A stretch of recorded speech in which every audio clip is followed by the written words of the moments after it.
It's somewhere late 70s, early 80s. Yeah. Really good. Like, yeah, and a lot of his short fiction is interesting because it's like really well written and also pretty accessible too, but like still with that like really mind-bending element that you love about Wolf. Like honestly, like those early short stories, the Island of Dr. Death is great. Like you would love to read it as a high schooler, but still as an adult. Um, Fifth Head of Cerberus, yes, great read. The other two in there are a little bit less memorable. The other two novellas in that set, but I would like to reread those actually, though. I bet I'd love to read them at all. Everybody's talking about them, and I've never read them. That I've never gotten a hold of the Holly Hollander thing.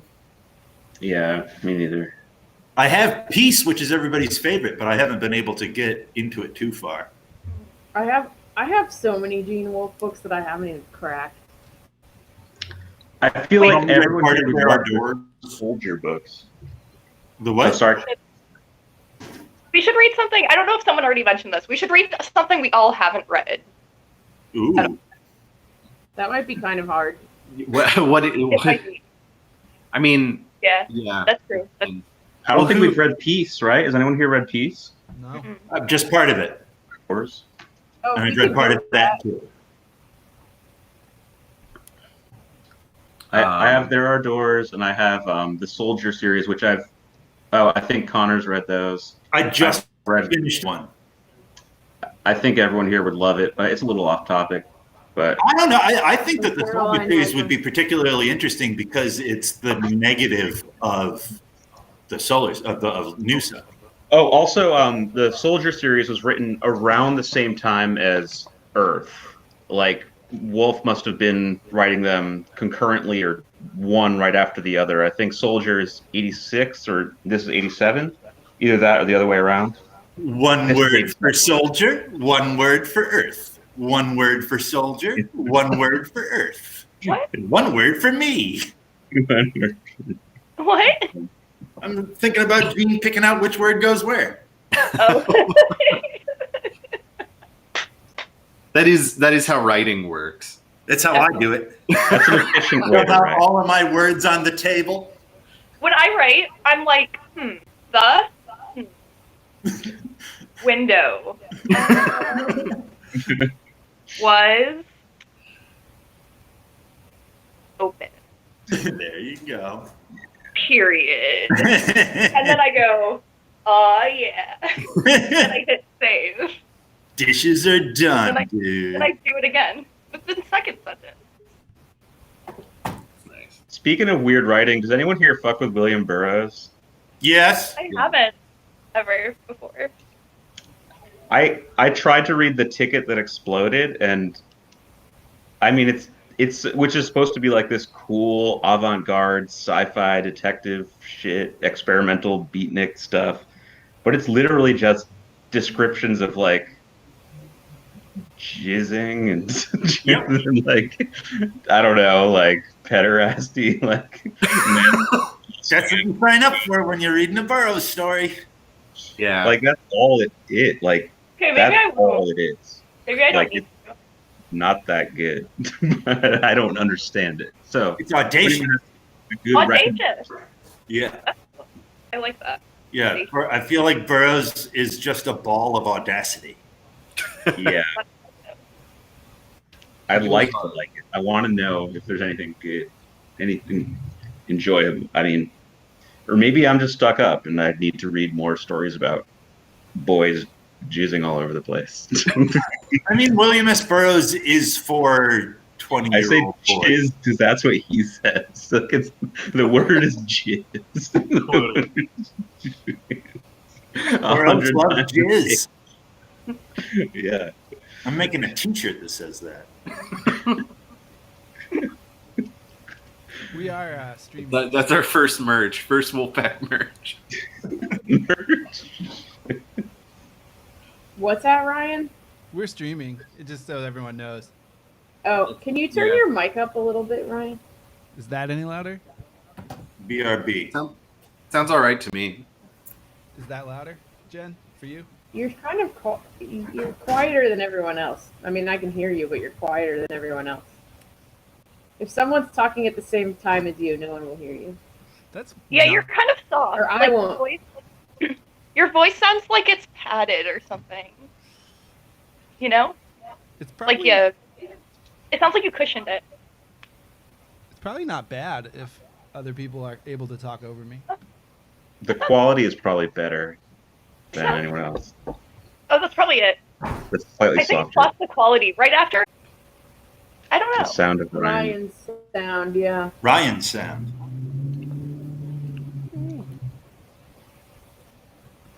All right. I got some Ryan sound right here. Nice. Oh. I'm getting a red. Don't want to square. talk about the book. Oh, Beyond Bria. Okay. Unfolded, He yeah. steps out of Typhon. What page? 282. 282. Yes. Extra larger. Chapter XL. XL. That's nice. I think that's really nice. I think it's nice this chapter. This is like a cool chapter. I really like this. Yeah, I I usually mean, don't like when things are weird. Like I said, no, I do like when things are weird, but I don't like when I have. I think what I don't like, and I've said this so many times about like the spaceship chapters, are that the descriptions make me feel like I have to understand what's going on. If that makes sense. Where stuff like this chapter, it's weird. Like he just like steps somewhere else. And this is happening. And I was saying before, I like when things really happen on Urth. That's all I want to see. Just stuff that really happened. Remember? I was very adamant about it. That's all. Yeah. This is But a good chapter. have you changed your mind though, Jordan? Do you feel like No, I think they're just different. I think they're still written differently. I think yeah. the spaceship chapters, I know we're not calling it spaceship or whatever, but those those chapters are like they feel more technical. I think someone compared it to Moby Dick, which makes sense, right? Yeah, Said that earlier. I was harping on that for a while. Yeah, you were. But Ursula agrees. On the back of my copy, she says, "WOLFE is our Melville." Ursula. Yeah. Oh, yeah. I love that summation of this book too. I feel like really nailed it there. Yeah.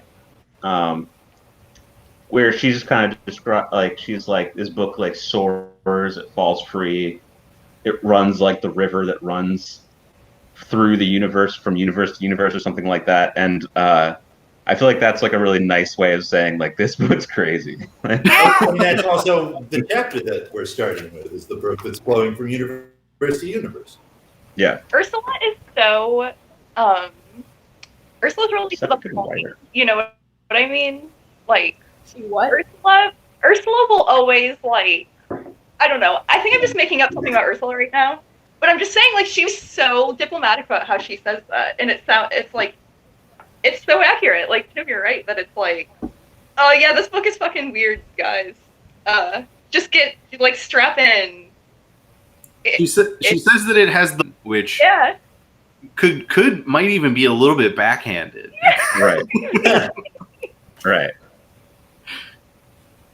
Yeah, maybe it's not diplomatic. Maybe she's winking at us. Like, listen, she's saying, if you like Moby Dick, you'll love this. But a lot of people do. It's good. It's a good book. I didn't finish it. No, like they say that nobody does. Just because I haven't doesn't mean I won't. So, like, I'm still alive, right? You haven't been rescued by the Rachel yet? I don't think so. I think I was less than halfway through. But I was like, hell yeah, this is good. But you know how it is. I thought that Moby Dick was a hilarious romp. It is wrong. It is. That's why It it's is. good. It's a fucking romp. The key to Moby Dick is realizing that it is. Yes, it's so silly. It's fun. Yeah, Melville was kind of a comedy writer, right? Like Yeah. what's that other book he wrote? Bartleby? Is it- Yeah, Bartleby. I prefer not to. Yeah. Yeah, that one's funny. It's like Office Space. Anybody here fans of Archer, the cartoon Archer? I've seen it. My brother loves that show. I realized that show was amazing when they made a Bartleby the Scrivener joke in it. There's a Bartleby the Scrivener joke in Ozark. Oh. There's a Bartleby the Scrivener movie with Crispin Glover. Ooh. That's a good idea. Is it a full-length movie? Yeah, I think so. That's insane. I Can think it's called fucking- Bartleby, maybe? Something like that. Can a piece of writing be really genius if it's not funny? Yes. Probably not. I don't know. Oh, Like you what? think so?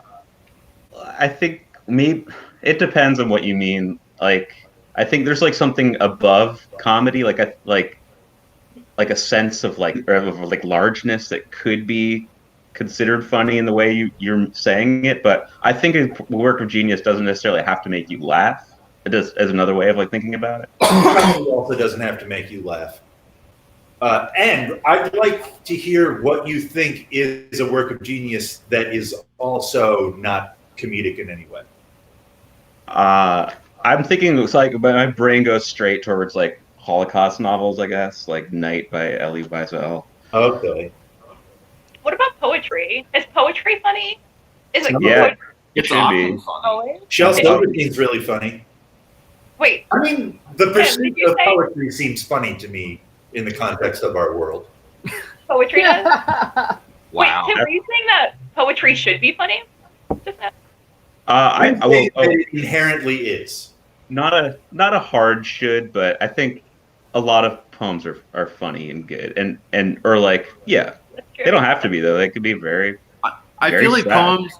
poems and jokes can often, I don't know, I think they often have similar structures. Like a good poem and a good joke kind of do some of the same things. That's yeah. But there's like a lot of comic poetry I really like. Yeah. Orlando Emily Dickinson's Furiosa really is funny. really, really funny. You what? Emily Dickinson. Yeah, Emily Dickinson's really funny. Like her Yeah. poems are all just jokes. Her poems are really good too. I really like her as a poet. Cool. Yeah. I don't really know any poetry. I'm not a poetry person, or I think that I'm not. Lewis I haven't- Carroll's funny. I like when I read a poem that's good. It's not like I don't like seek it out, but if I come up, but as one does, in your life, sometimes you just come across poems sometimes, and sometimes I read them and I think they're good, and that's my opinion. Most of the time, when the gods interact with each other in classical narrative poetry, it's funny. That's cool. Yeah, like in Iliad and Odyssey and stuff, when you have gods arguing with each other, that's almost always like a little bit of comedy. Like Yeah. when Zeus is telling Ares yeah. how disappointing he is. Yeah. They're just sniping at each other. Yeah, Zeus telling Ares that he's his least favorite son is funny. Yeah. And all the, any argument with Hera always has like a comedy element in it because she's so proud and also kind of unbeatable that she's able to argue comedically all the time. That's sexism right there. On the part of who? Hera? No, Homer. Still I funny. Maybe. I mean, sure. But it's because it's diminishing the deities of the conquered people, I think. Oh, I see. Okay. I understand what you mean now, Yeah. and I agree with you. Wolfe refers to the comedy of the Odyssey in New Sun when Severian comes back and from his long journey and no one recognizes him, which is what happens in the Odyssey when he comes back. To me, was the funniest part of the Odyssey.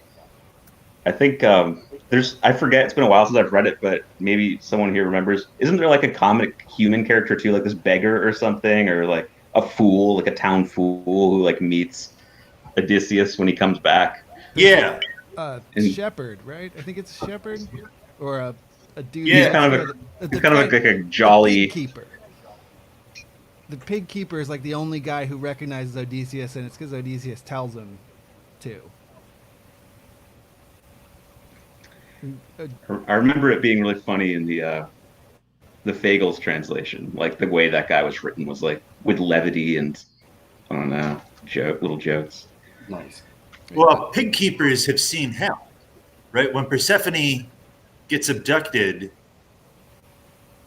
Hades accidentally also collapses the ground underneath a pig herder who then gets to come back. So in the Eleusinian mysteries, the whole point is after you die, you got to find the pig herder because he's the one that can teach you how to get to the fountain of memory and remember your life and be able to come back after death. Whoa. So pig herders have this kind of like Fizban kind of narrative. I don't know if Fizban is going to be. Oh, you're right. I don't forget know. anything about Fizban. Fizban is from Dragonlance. Shh, don't tell them that. Okay. All right. Cool. Oh man, that would be a wild palate cleanser. Let's just read a Dragonlance book. Yes, Oh God, I I'm would. down. Or you can maybe not read a Dragonlance. Dragonlance book in 1 hour. Yeah. It's not It won't good. be funny enough. Maybe I don't think like specifically a Dragonlance book, but like I know I yelled at my agreement, but in maybe something that's like really easy to read, or maybe like, oh my god, are there any like franchise novel series that are like kind of good, but like mostly fun or something? You know what I mean? Like we just pick. Twilight. Right. Only young adults. Only young adult. Oh really? There's like I don't know. I mean, it depends on what you're going for. I never read The Wheel of Time. I don't know that Me some neither. people I think enjoy that. Gonna be a TV show soon. I could not get into the Wheel of Time. It's What if you were like reading a book? it's like if Lord of the Rings were written in the 70s and 80s. I feel like, Oh, and it. oh. Yeah. I don't know. So I mean, a lot of people really like it. So it just wasn't my taste, but it feels like it feels like boilerplate fantasy, essentially. I guess we should talk about this book, eh? I was waiting for that. I was reading. I know. I was being selfish and just reading while you guys were talking. Catching up. But I That's really realized cool. like I could do that for another 15 minutes, and Yeah. I Excellent. shouldn't. So Severian steps into the Brook Madrigal. How does he get there? Like, is he brought there, or does he I think he just does it, right? just ships? Okay. Later on, Yeah. at the end of the book, he theorizes that it's because he's afraid that he's Mhm. able to harness great power at that time. Oh yeah, it's like Right, or like right. he's in a crisis. You're Right. strongest in a crisis. Yeah. New powers appear when the flight or fright instinct kicks in. That's when you evolve into Super Saiyan. Flight or fright? Yeah, right. That's when. Fight or flight? What did I say? Flight or fright? They're both the same. I'm frightening when I fight, Ryan. If I don't run away from you, I'm going to scare you.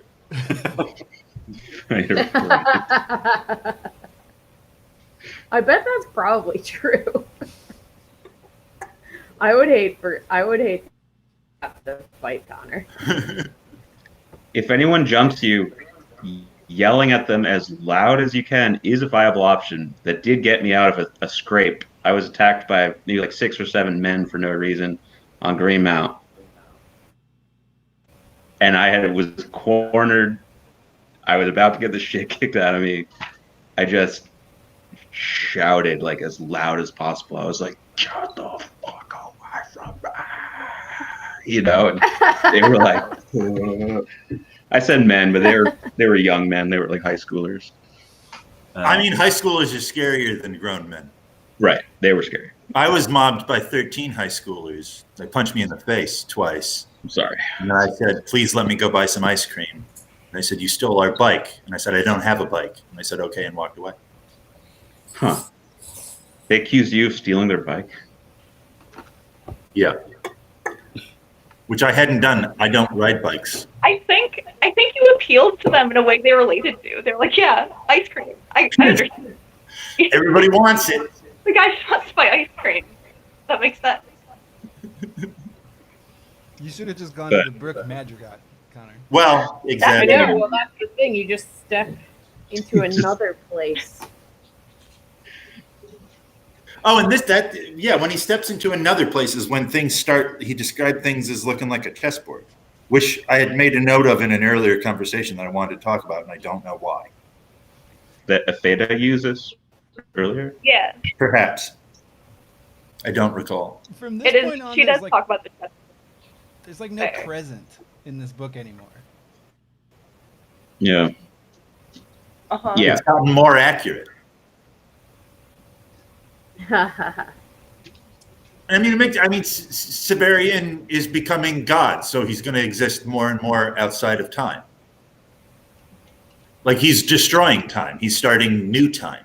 So it makes sense that he's beyond paltry things like present, which some scientists don't even think exist anyhow.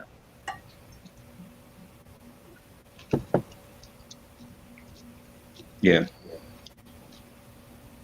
If present doesn't exist, if past and future do exist? There's two different ideas about the physics of time. One is that there's 3 times, past, present, and future. And one is that there's only past and future. I can't. I'd have to go to the Wikipedia to be able to explain the exact differences between the two, like the mathic differences between the two. I can't remember math very well. I apologize to the group. I accept that. Thank you. Wonderful. Apology accepted. So in the book, there's a Zadkiel who's been kicked out of Zadkiel. Yeah. Yeah. Is that like a devil analogy? Like, or like, Probably. I don't know. That whole part was really interesting. That here's a little banished Zadkiel, and it doesn't know why it was banished. Am I understanding that correctly? That's what. And sorry. That's what she says. Yeah, That's what he said. that's what Zach said. And that maybe Severian would be able to tell them how or why they were exiled if Severian could see that differently. If he was maybe from their dimension or something. It makes sense that there would be that it's possible for there to be like multiple Zadkiel versions if there's multiple Severian versions everywhere. Like, there's no- Zadkiel splits off like an amoeba, though, right? Like Budding. Yeah. That part was just sent to the Brook Madrigal.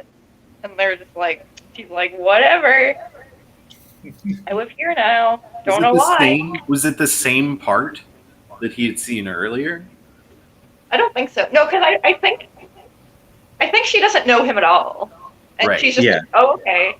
Yeah, This dude said my other person, this other thing I used to be.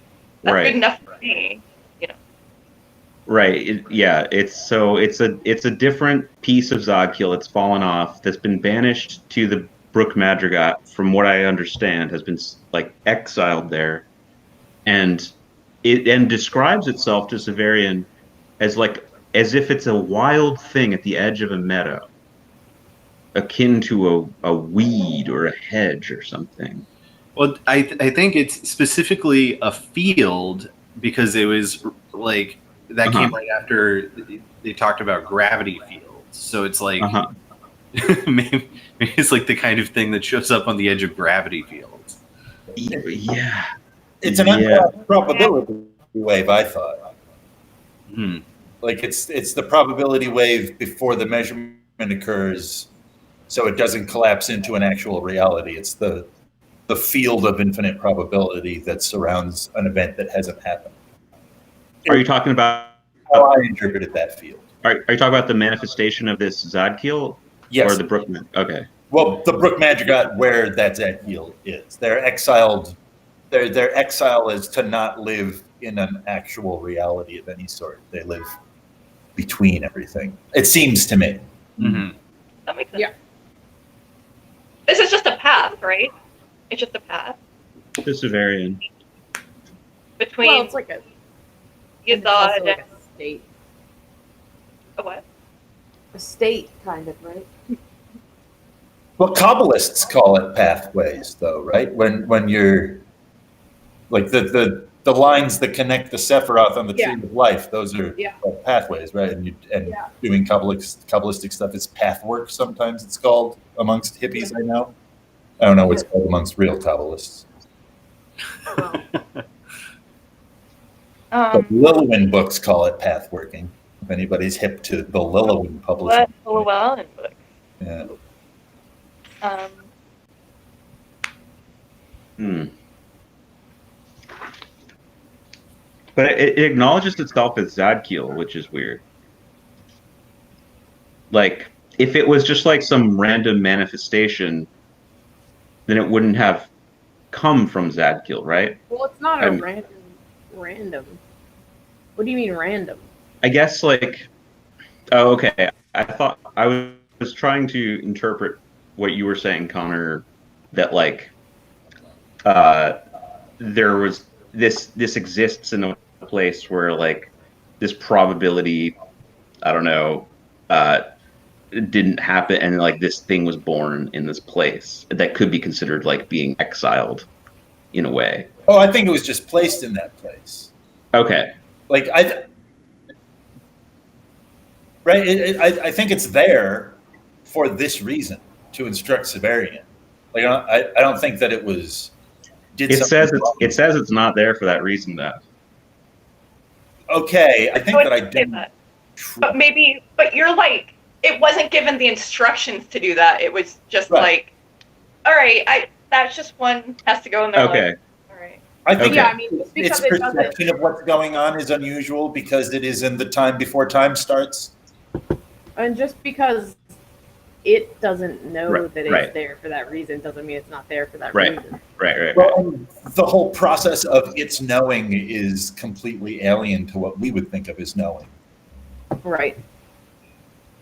Like I feel like its knowing is our instinct in a way more. So it's not like it's not an intellectual process. It's not like I formulate a plan and execute a plan. It's more like a mushroom trip where like you say, "Oh, thank God, my past self thought to put these oranges here for my future self." Yeah. Thank God.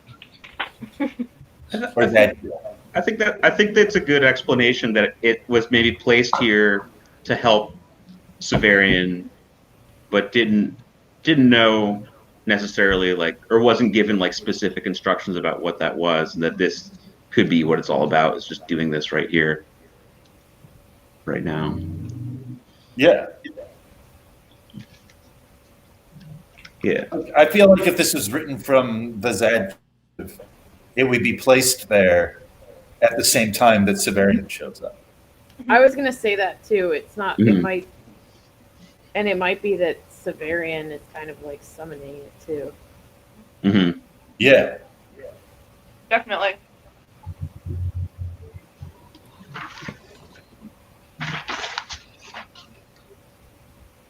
Um.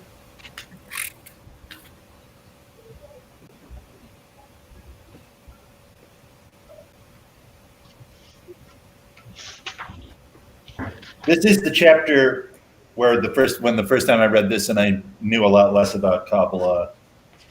The line that the brook Madrigal flows from the glory of Yesod to the destruction of Bria broke my mind. It broke your mind? It did, because I was like, but Yesod is one kind of thing and Bria is a completely different kind of thing, and I couldn't figure out how those two things would interact for years. But I feel comfortable with it now, everyone. You care to talk to elaborate. expand Well, we on talked that? about this before, I feel like, where it's like Yesod is a Sephiroth, Bria is an Olam. And so, like, Yesod flows to Malkuth. So, Right. like, why is Yesod not going to Malkuth? Why is it going to Bria? And Malkuth isn't even in Bria; it's in Asaya. So why isn't Yesod flowing to? And it just broke my head for a while. Yeah, but I mean, do you care to expand on like what on your current state of thinking about it? Oh. Well, I mean, so I know we've talked about it before, but I feel like it's always good to go back to it. well, in that email we had read, like, people don't agree on how the Tree of Life and the Four Worlds are arranged. You know, some people have the whole tree in every world, and some people have the tree divided up into worlds. And then I found out that the whole idea of the Tree of Life was a much later development after the Four Worlds. And it just started to seem less like a supernal order that was handed down to us. And I started to remember we make up everything, any map. If you have an understanding of the key to any map can represent any territory. So Yeah. I just got groovy. Oh, very good. And so I can take it and figure out how it works rather than Also, I have something else to say. Maybe it is odd and strange. Maybe it is. Okay. Maybe it just is. And maybe the Brook Madrigal is this special little path that Sakiel made, or exists for them. Well, I certainly went crazy on Brook Madrigal the first time that I read this. I was so into it and obsessed with it. Partially because it kind of feels like, I still haven't really found out where the word madrigal comes from. I don't feel satisfied by what it says in the lexicon. And it's like a bombadil in this story of like this whole structure of the universe was put together, and then we put in this trapdoor that doesn't have any place in this. That's just a weird place. Yeah, like this. The whole world is structured by Kabbalah, and then we have this one thing that isn't. Yeah. And I'm saying, like, yeah, maybe it is weird. Exactly. And yeah, I still am not satisfied for what WOLFE is referring to. I mean, maybe that's the purpose of it, is to be like, there's only so much like mapping you can do, and then if there's like, you have to account for some kind of like chaos. Also, there's exactly. Like, there's another thing I just thought, which is because everything in Wolfe's world and Urth it's named after something, a saint named after something that already exists, no made up words. And maybe this is just one fucking weird little trapdoor in this elegant system, and this is one weird little like weird word, undefined, unexplained, nothing to do with anything. Like it's like even his word choice is strange. You know? That would make sense why there's a fugitive Zadkiel there. Mm-hmm. Yeah. See, now this conversation is making me want to read There Are Doors. Because There Are Doors is about moving sideways through time to different realities. And I feel like maybe we get more insight into the book Brook Madrigal by reading There Are Doors. It's weird. There's a George R. Martin thing called Doorways, which is about moving sideways to different realities too. Huh. I think it was a Brian, show- do you have the ability to make your thing louder? Oh, he froze. Hmm.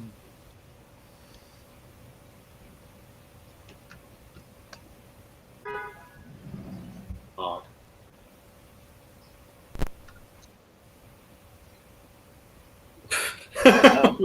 What's happening? I didn't know it was going to be like that. Hello. Sounds good. Yeah, that's better. That's better. Yeah. Hello.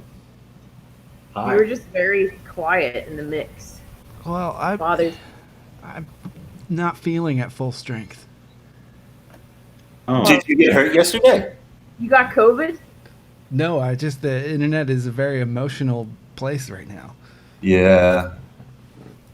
I heard that people, I'm sorry to digress into the real world for a second. I heard that people in Baltimore got paint canisters fired at them. Really? But everybody was outside my house and they just seemed groovy and cool. I think some people stayed at City Hall, Hmm. but it seemed I didn't hear about really anything happening, and I've been obsessed with looking at Twitter. Yeah. A bank got torched last night, but I don't think wasn't very seriously. it didn't go very far, and What the bank? gallery mall, someone punched in a window or something, and Very low Some- intensity. And sorry. yet, if Rochester is rioting, Wow, that's cool. it's weird. I mean, I think Wait, it makes sense that we had less because there's less repressed stuff to come out here in Baltimore. The shit's Right. not repressed here; it's on the surface. Well, and we just did this a couple of years ago. Yeah. Yeah. And like places like Rochester, where it's been much more repressed, it makes sense it would have a violent, expression at this time. Just having grown up near Rochester, I think of Rochester as like, what would ever happen in Rochester? I think that's the point of what Ryan is saying. Yeah, I'm just on the other side of that point. Yeah. Because, like, inherently, if you're like, what would ever happen there? It means, like, a bunch of shit's being repressed. Sure. Exactly. It's just that I was repressing them for most of my life rather than not even thinking about Rochester. Right. I have a preconceived notion about that dorky jazz town. Dorky Jazz Town. Yeah, that's what Rochester is. My sister lived there. She went to Eastman. Whoa. Yeah, my cousin lives there. She doesn't live there, but she did live there. You what?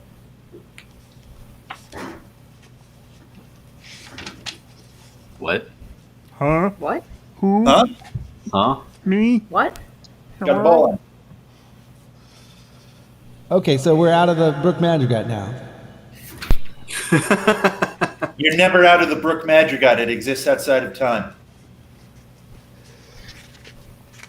At his where is he at his tomb? Mm-hmm. Or a tomb. Or a monument. Oh yeah, this is before he busts back in and finds that that assassin. Right.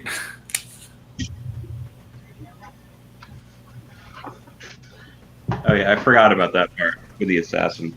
It's so, this whole, like, last section of the book is so, he just zaps back and forth between so many places that I, like, can't Uh-huh. even remember what I read.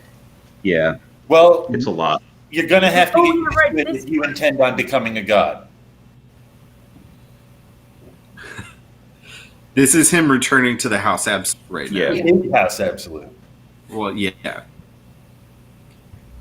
It also suggests that, I mean, the Brook Madrigal is like somewhat guided by his by some force. Like, 'cause if it was like, say, like a path where each instance in time existed along the way, and you could walk up and down and pick out where you wanted to go and walk inside, like it if you didn't know where you were going, you would get totally lost, right? This suggests that he's being guided here, or he's willing himself here through the Brook Madrigal, because he ends up at pretty much the perfect place. Well, this is kind of foreshadowed by wandering around the ship and trying to trick the ship into letting him go to a place where he can't live, right? Like his presence affects how it works. Yeah, I mean, it's funny you mention that, because the little Zach in the Brook Madrigal actually tells him, like, oh no, don't run around or anything. You will get fucked up if that happens. It doesn't matter how vegan you are, you still have an impact on the world, Severian. My computer's dying. I gotta go get my plug. I'll be right back. I just wanted to get that dig in on vegans before he had to plug in his computer.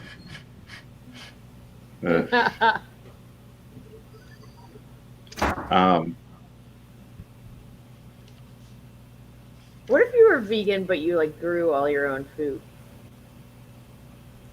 Being vegan has less of an environmental impact, and arguing against it, to my opinion, makes you sound like a moron. Makes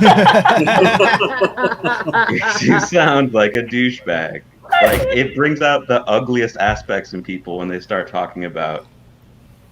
And I wouldn't say this to like acquaintances on the street or something. Like, I'd be like, yeah, whatever. But like, to my friends, like, you sound like a douchebag. Like, don't discredit veganism. Like, it's totally valid. I think that veganism is fine for a personal choice. I don't think it's fine for a moral choice. Like a moral imperative. I mean, I think that we've got an issue of literalism here. Like, is the value of veganism only in its literal impact on like literal animals and stuff? That's I don't the have biggest value to veganism, so I can't answer this question. Like, does anyone here understand like what the reality of like factory farming and like raising cattle on this earth like is doing? Like, that's a good reason to be. Yeah, it's fucked. It's so fucked up. And animals have consciousnesses, and they have feelings and families, and we put them into these concentration camps and get murdered by the millions, and it's destroying our planet, and it's being done by like the worst people. It's unconscionable. Mm-hmm. Sorry, I'm just saying, like, I don't like when I get to the part of the conversation where vegans seem to imply that there is a way to exist without killing anything. Like, you can survive without most people. Connor, I don't think most people make choices because it's like I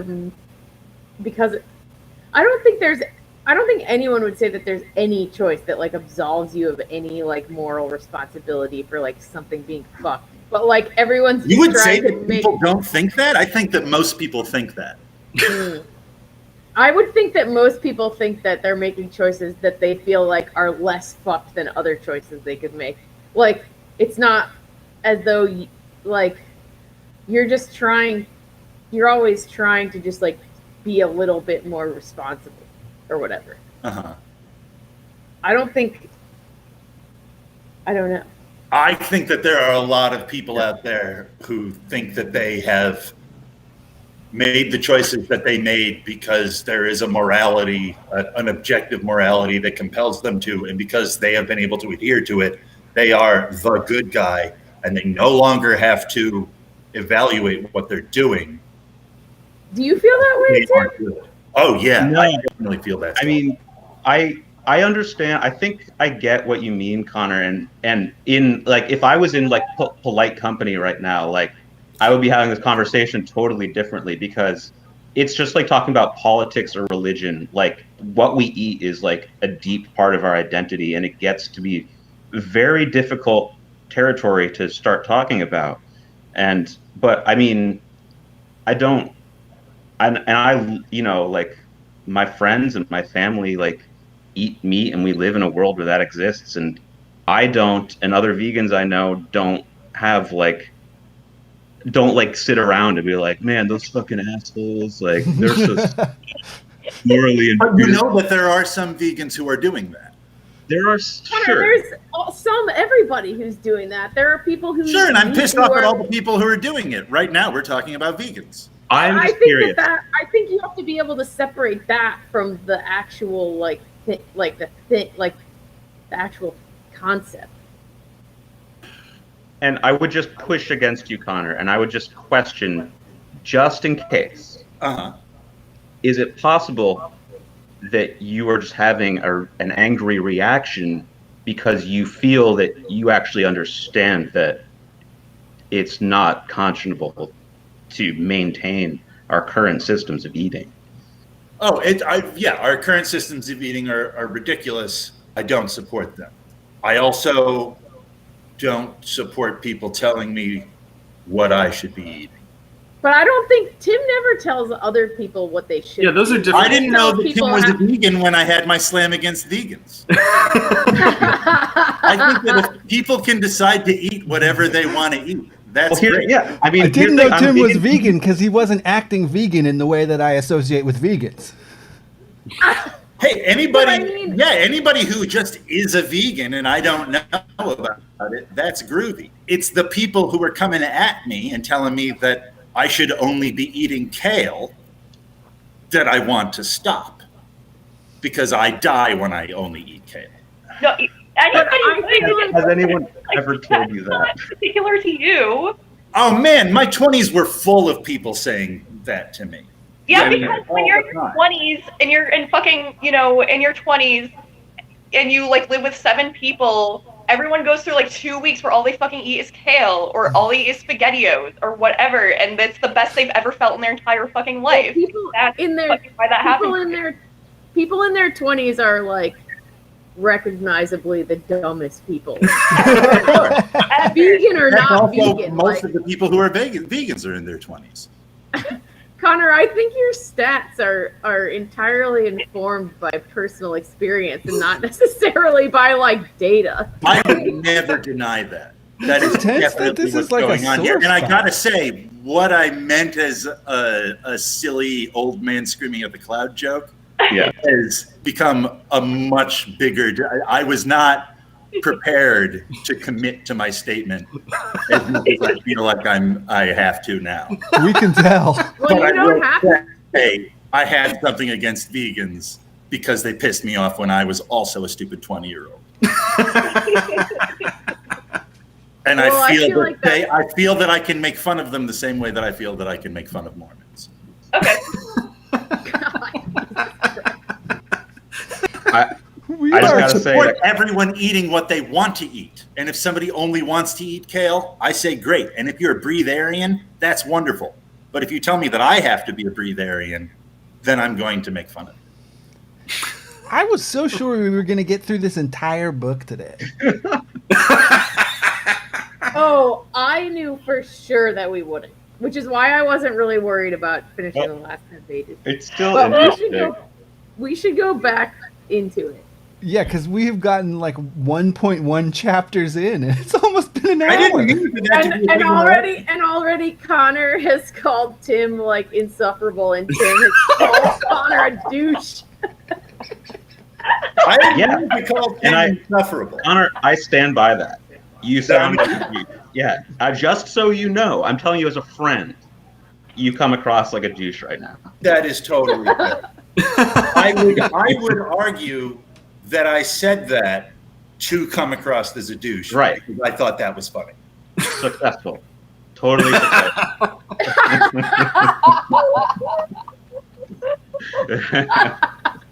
And all the love to I you. feel like that's eat whatever. I feel like that's you a want, reasonable place to depart from this aside. Yeah. Tim won because he was the least mad. That is always who wins. Yeah. Calmer than you are.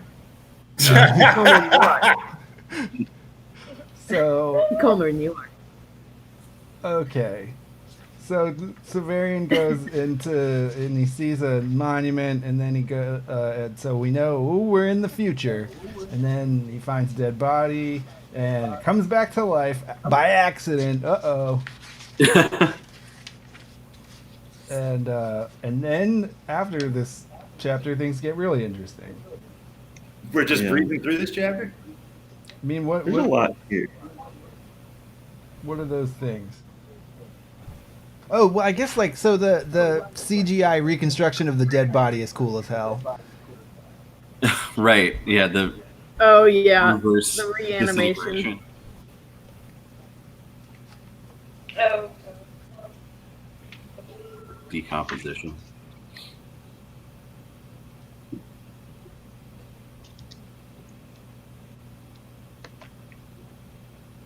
And then he just walks right into a play / a future thing that happens with his wife, ex-wife. I don't know. It okay. Physical wives. A whole smorgasbord of characters from previous chapters. It's a clip show. It is. All right, I'm actually having a hard time remembering this chapter. I think it was a couple weeks ago when I read this. I'm now like kind of looking it over. Is this when he's back in like the hallways in the House Absolute and he like Yeah. meets the guy? Okay, Yeah, and then and then but he doesn't tinkles come all the out. bells. he doesn't reveal himself to Valeria and Typhon yet, though, right? Baldanders. Bald. Oh, right. Yeah, Baldanders. Yeah, he's kind of just posted up and watching, and then every time the bells ring, they're like, "Oh, he's coming!" You know, like the new sun is coming, and he's just like putting off actually revealing himself, even though he's continually announced. I guess that kind of happens Because he's trying to figure out what the fuck is going on. He doesn't know what's going on. And this is a little bit of a deny me 3 times before the cock crows situation here, yeah? Yeah. Yeah, this is another like Jesus allusion to where when Jesus comes back, before he prophesies to Peter. It's Peter, right? Yep. Yeah, that you're gonna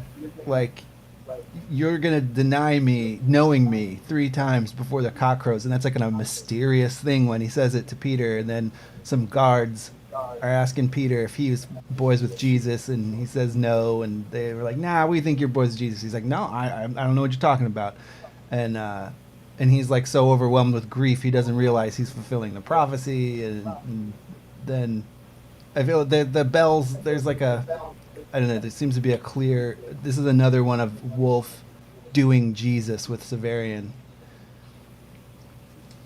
WOLFE doing Jesus. Yeah. It's like we get them all. We get like all of the major cool Jesus motifs repeated. The greatest hits of Jesus. Yeah. Oh, I guess before he gets to the secret door with the bells, Yeah. he sees a woman being sort of like accosted by Praetorians. Yeah, the Like, little 3 girl of them from are the half hut. her. Her brother, she cured his brother, or he cured her brother when he was before he left. Was that before Thrax or in Thrax? Inthrax, as he's leaving. In Thrax, yeah. In the jackal. The jackal, where the salamander was. Yeah. I thought that's where the this like witchy advisor lady came from. Yeah, that's. Oh, yeah. You're talking about the other lady. Yeah, what is up with that lady? Yeah, so like it describes her. She has an olive complexion, and he like can't figure out how he knows her. Yeah, this lady. And it kind of just passes by. I don't really know what the deal is with that. She reminds me of, I don't think that this is what is being referred to, but the thing that I thought of first was that woman whose life he spares, that's like her husband, like spying. Syriaca. Yeah, Syriaca is like, that's for some reason what it made me think of, but I don't think that's what this is a callback to, is it? I don't think so. Yeah, I don't. I was also I was so confused about this woman, I forgot about her. Same. Severian forgot about her too. Yeah, I don't know. I don't feel like this. We come back to this in the rest of the book. Maybe I'm missing something. So Valeria is having this woman taken away, right? Like something is. That must be what's happening to that woman, right? Maybe she's because they talk about how they like the Hierodules had landed 2 people, and like those end up being the people who like repopulate the Earth after the flood that happens. So maybe she's the female part of that. I don't know. Maybe she's another person who's prophesized the Severian. There must be some significance to this. It's such a big deal is made in this chapter, and then he doesn't tell us again, which makes me think it must be doubly important, right? What the fuck is it?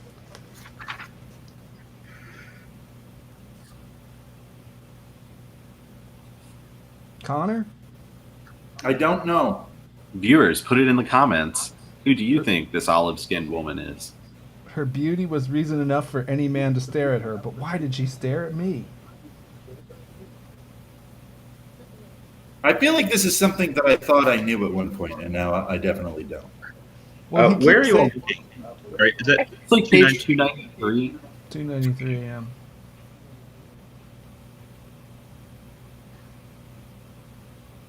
Once he gets away from the assassin, he sees like he's like on a walkway kind of above this, or I guess the other thing that made, like, at some point Thekla is dragged away by guards, right? I'm trying to think of other parts in the book where someone would have been in this situation this lady is in. Well, Thekla was dragged away by guards rolled up in a curtain or whatever. Oh, weird. That's like Cleopatra. Wasn't she? yeah, that's how they smuggled Cleopatra. They like rolled her up in a carpet or in a curtain. To flirt Yeah. with see.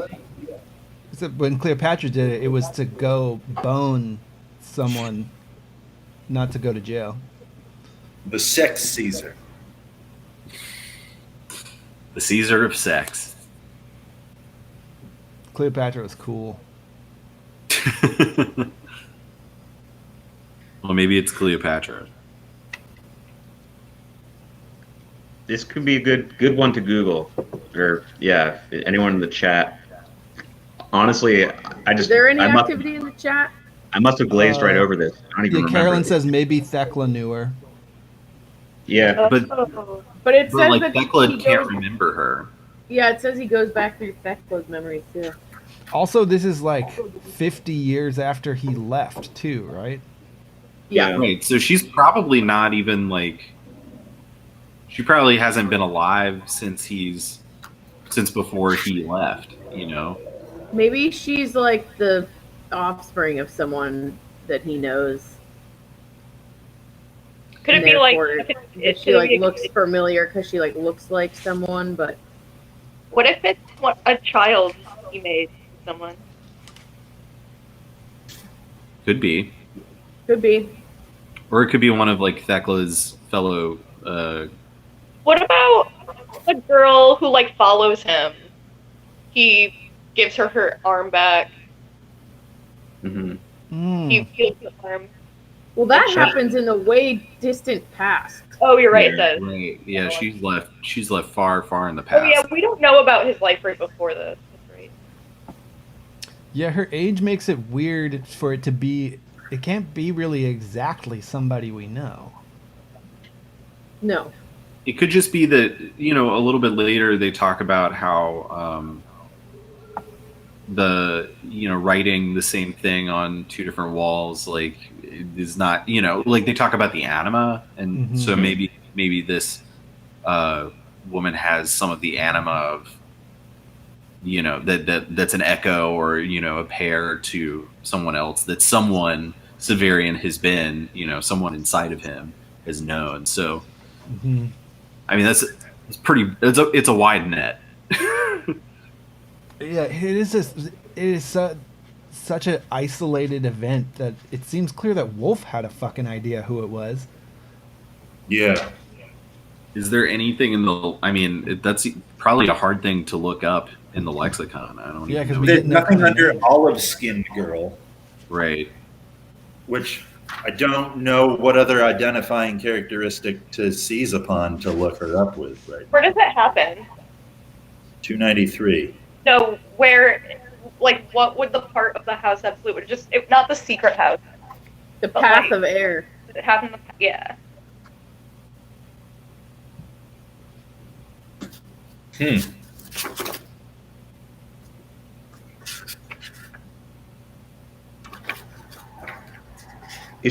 What's happening in that scene? Is she being like captured or detained?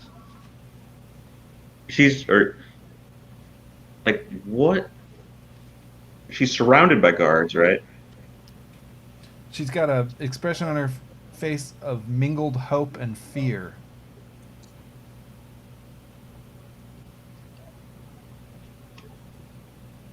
It seems like she knows who he is.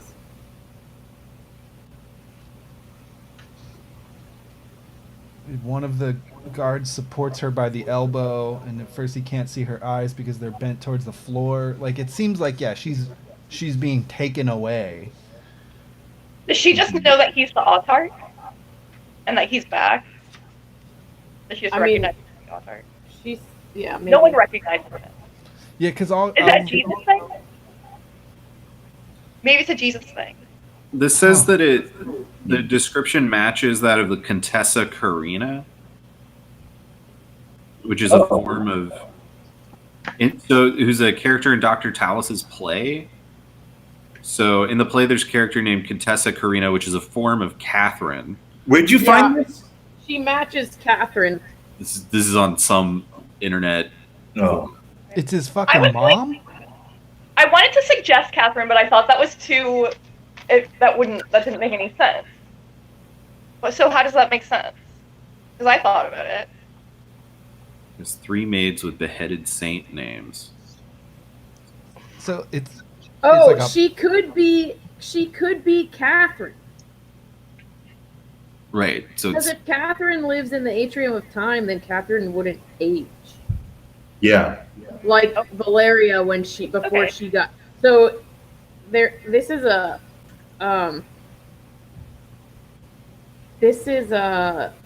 on the Urth.net Nice. email thing. So that's a theory that perhaps she's Catherine, who somehow got to the future but is being escorted back to her proper time, which I guess really would be the atrium of time. Well, that would make sense that this is about the play.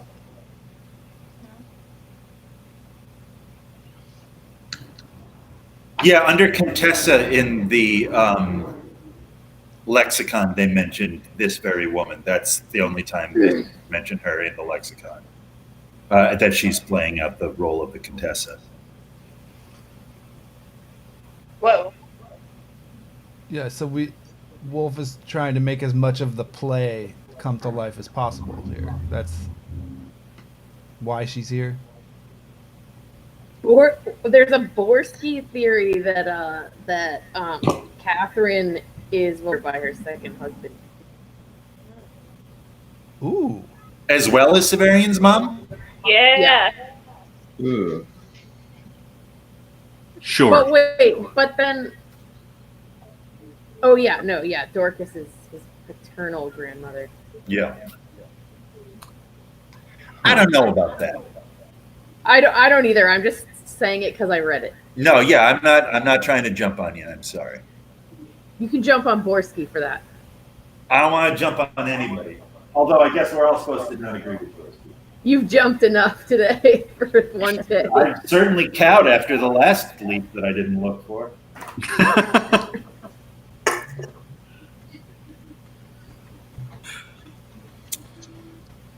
Ding dong ding. Yeah. All right. So Yeah, I don't know. we That's don't an have a interesting one. clear explanation. It doesn't seem like anybody does, but Seems We're like We're gonna finish reading Which this. that You guys- exact thing that nobody has a clear explanation does make me more sympathetic to the idea that it's Catherine. right. Yeah. I like Um, it. I think it's great. Okay, so we're in the secret passageway with jingle bells.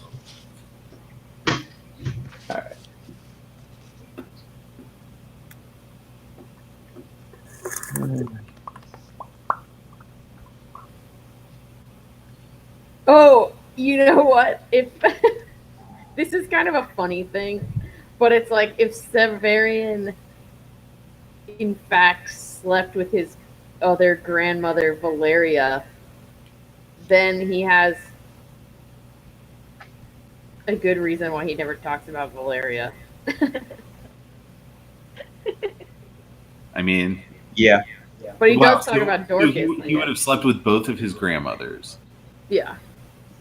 Would be a pretty Severian thing to do. Yeah, Definitely. that's insane. Severian had a lot of sex and no children. Yeah, So and he wasn't unmanned either. Yeah. I believe that you could describe many of us that way. But usually, I think it's unusual to have a lot of sex with a lot of women and never have any children. I don't. Okay. They don't have birth control. You don't know that? Never mind.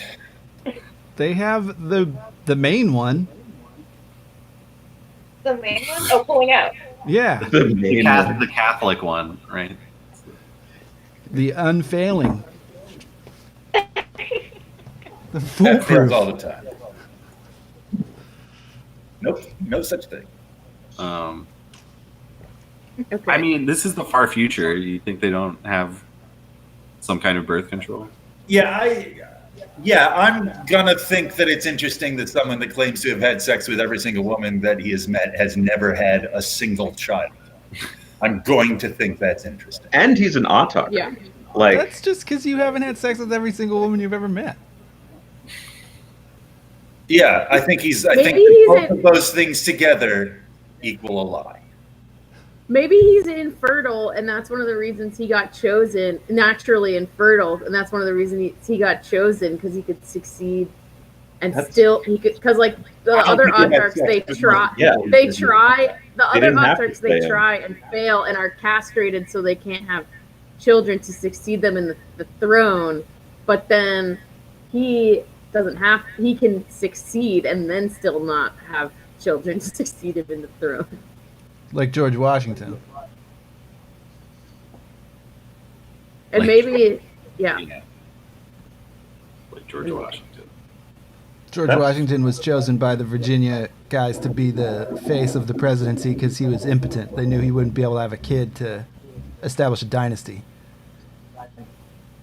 Cool. Also,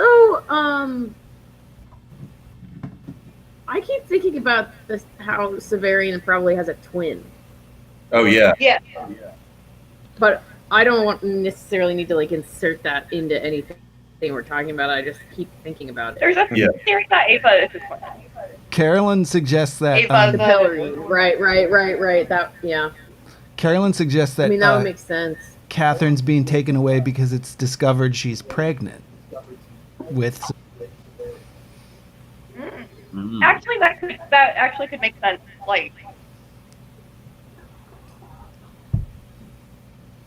because of the cyclical nature of this story, like he's glimpsing his beginning or whatever. You know, That wouldn't be crazy. it would not be crazy. Although, how does she get what? Because she shows up in the courtyard of time. goes to the courtyard time, has an illegitimate child. They don't know what to do with it. They drop it off in front of the torturer's tower. Right, but like 80 years earlier. What's that? That would imply that the atrium of time not only is like you don't age there, but you have the ability to go backwards there. Well, it's outside of time. right? Southside. Right. Yeah, So so you any would just So any you could Catherine could have walked out. You could access different times from it. Okay. Then yeah, Any Catherine I could mean, have walked out of like that's if outside totally. of time, it makes sense that you would be able to access different times from it. Or you're at least able to access people from other times if they show up there. Oh yeah, you can give the kid to somebody Well, that shows up.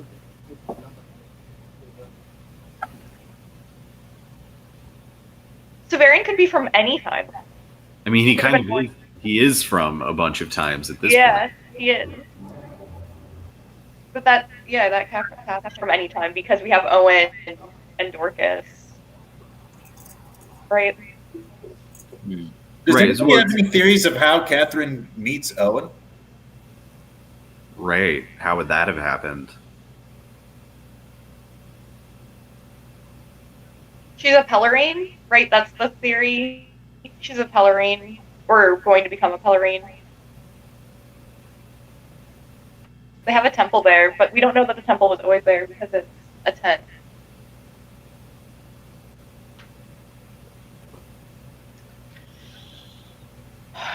I'm not seeing a lot of textual evidence.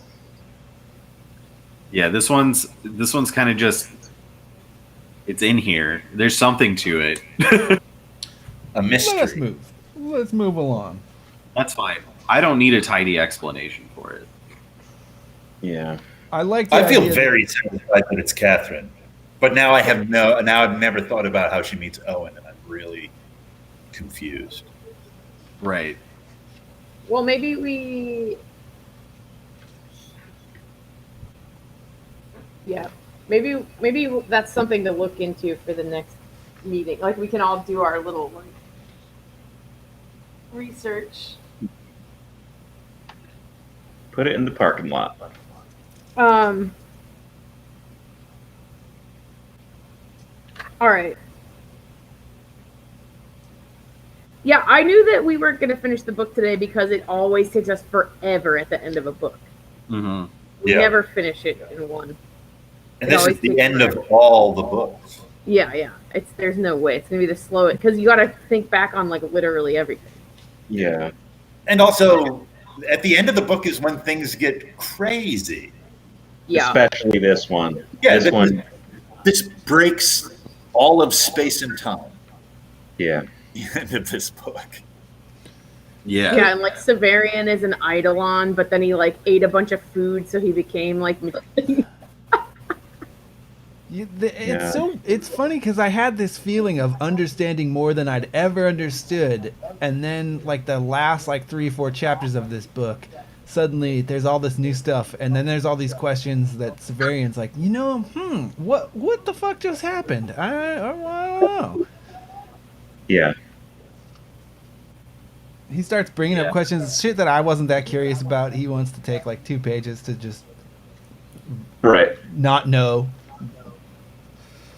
Is this the time to talk about the Adam and Eve?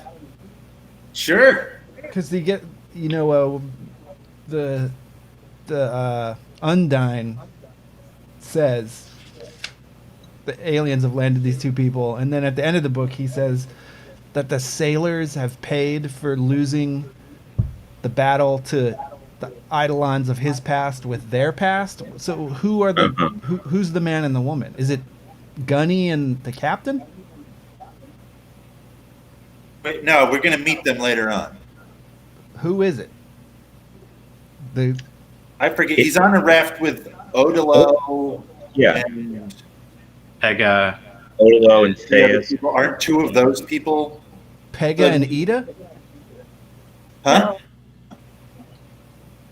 On the raft is No. Theus, Pega, Ida, Odilo. Yeah. Yes, Yeah. those people. I think not they're- Ida. Oh. Oh, the cat. Oh, He comes later. he's on the shit. Right. Okay, I know what you're talking about now. I just thought that one of those people was. Or, Maybe one of them is. To the people who Severian meets at the very end, I think Odilo and Eve, right? that, Oh. yeah. What? I don't know. Why? Then who are the people who are the spaceship people? Sorry? Oh, Right, because Odolo is just like the steward, right? Like he's He's the- just yeah, like the- an the son of the Yeah, guy but who was- that's but so right.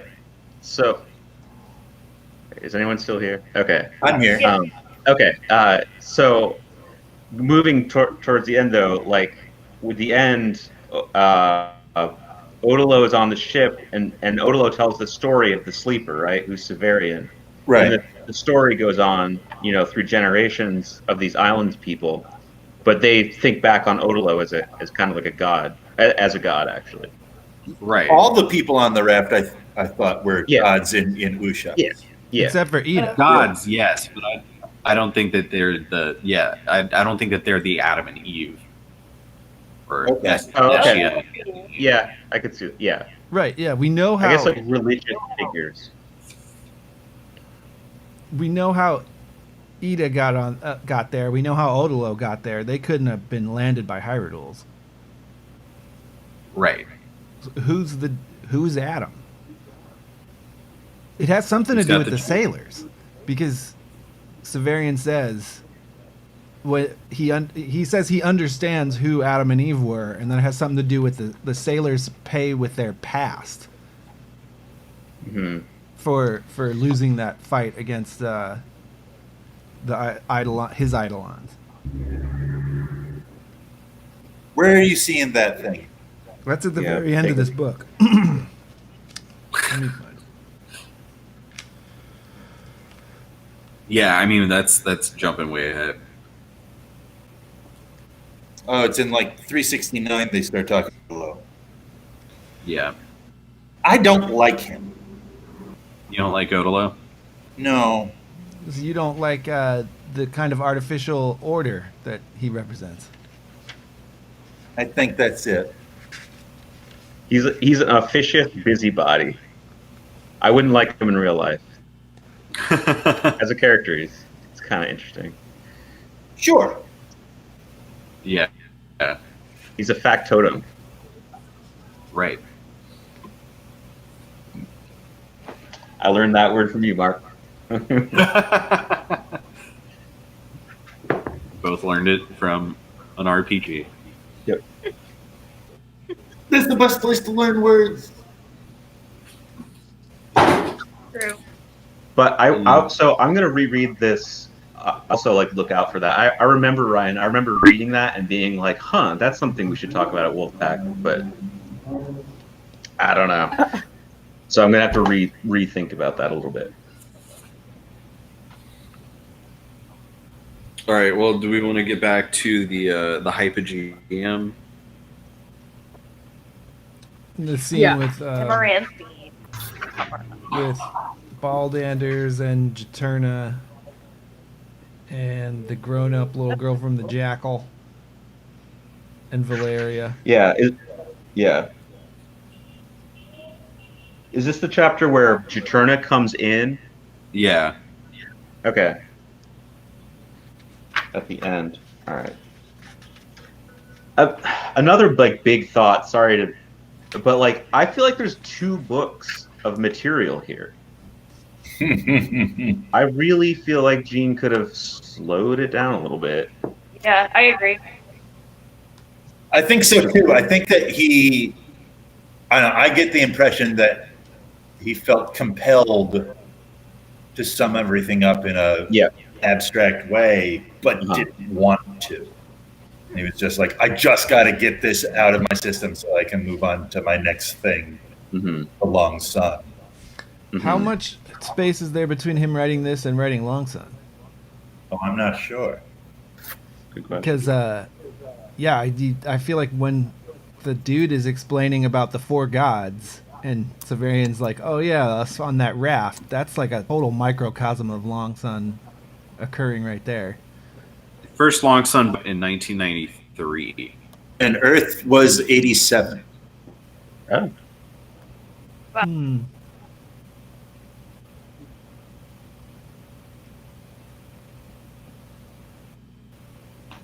How soon do they come out after each other?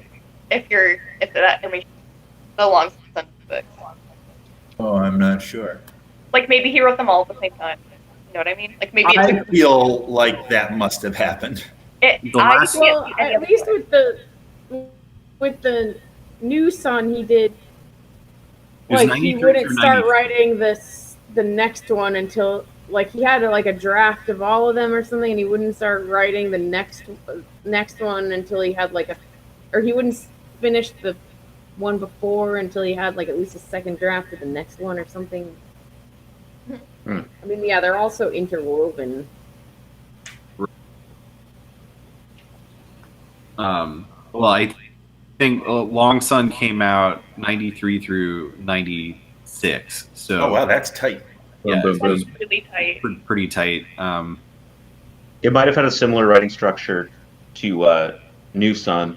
My opinion, I haven't researched this, but to me it seems like Wolf starts writing faster as he progresses. And I feel like New Sun, I feel like he was probably working on for a good number of years before the first one came out, and I feel Well, like New Sun, it was with New Sun that he was able to that he retired from yeah, his engineering stuff and just went writing full time.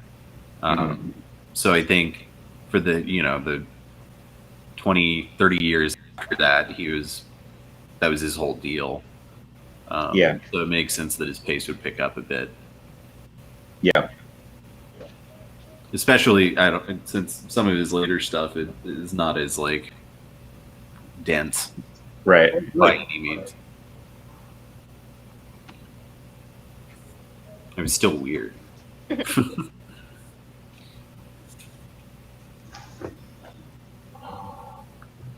Okay. All right, so we get a family reunion. Yeah. He and Baldanders are cool now. Apparently they were always cool. Yeah. Well, I think Severian didn't know, but I think Baldanders always knew exactly. Well, Ballanders.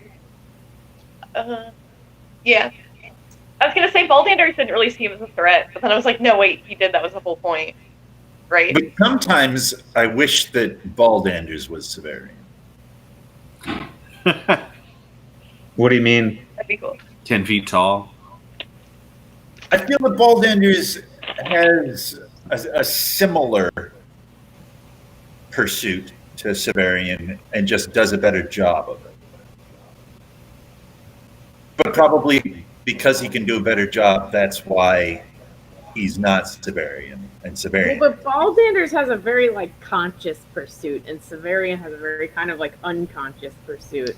Exactly. Yeah. I think that's what attracts me to Baldanders and repels me from Severian, but why Severian is successful and Baldanders ultimately isn't. Yeah. That's interesting. I think. But I do love Baldy. He's a man with a plan. Cool And a character. gigantic body. Gigantic body. How But big not- is this hall? Not as big as Juturna's. Yeah, because like he describes Juturna coming in, but Juturna's like a Leviathan, right? Yeah, can't she only fit her shoulders in the door? Yeah, she doesn't come all the way in. Okay. I've Still been that'd there. be a big door. I was just having a hard time picturing that when it happened. Like, and also like, it took her like sticking her head into this doorway for them to like be aware of her. Like, wouldn't one of the guards been No, like, this They're thing kind is of like leading her in, right? Like the guards like kind of are, okay? they're like, Oh yeah. I think they precede her by a second, right? I don't do know, like the description of her coming through the doorway, where she comes hand first. That's how I come in the doorway. Just like, It's a great dramatic entrance. it's good. It's hard They to use see it in that in- picture Ursula from Little Mermaid. Yeah. Okay, and another question about Undines or Juturna, like Okay, so they're so big that they're like skin. They like can't exist outside of water, right? Right. Yeah. Yeah. Is that a true thing about big life forms? Yeah. It is. That's why like great blue whales can be as big as they are, because like they wouldn't be able to hold their own weight up on. And that's What we about thought dinosaurs? Saurians, but then we found out that's not true. Like Right. that had to exist in the swampland in order to support its weight, and that is not a popular idea anymore. Oh. I'm not saying that it doesn't hold water. I'm just saying we don't think that about. Well, because Sauropods. we found out all of the dinosaurs were covered in feathers and the size of birds. I think it. Well, I think that the ornith, the ones with the bird-like hips are covered in feathers. But I think we discovered that the dinosaurs are not at all related to each other. Right. Yeah, It's not just like one. Yeah. That's good. Like, how big was a brontosaurus? Like, it's depicted in films as being like, I don't know, really fucking big. Like, that's got to be based on something. Like, how did? Well, How it's did they- interesting that you choose Brontosaurus, because Brontosaurus is the one that for years we said there's no such thing as a Brontosaurus. We just put the skeleton together wrong. And last year they decided, no, that's not true. There is such a thing as a Brontosaurus. Oh wow. Huh. Save the Brontosaurus. Yeah. So both Pluto and Brontosaurus have come back. They're back. Yay! They're back, baby. You just have to There's be a planet, consistent. Brontosaurus is a dinosaur. But Don't I mean, forget your okay, goals. so like Consistent. it is possible to have large creatures on the surface of the Earth, but it also is true that there's probably a limit to that size. Like that, Yeah. you know, I was curious. big ass whales are like way bigger than. Adult Those are the biggest brontosauruses things are estimated to have weighed up to 15 tons and measured up to 22 meters or 72 feet long. Well, that's a lot of tail and neck, though. A lot of tail and neck.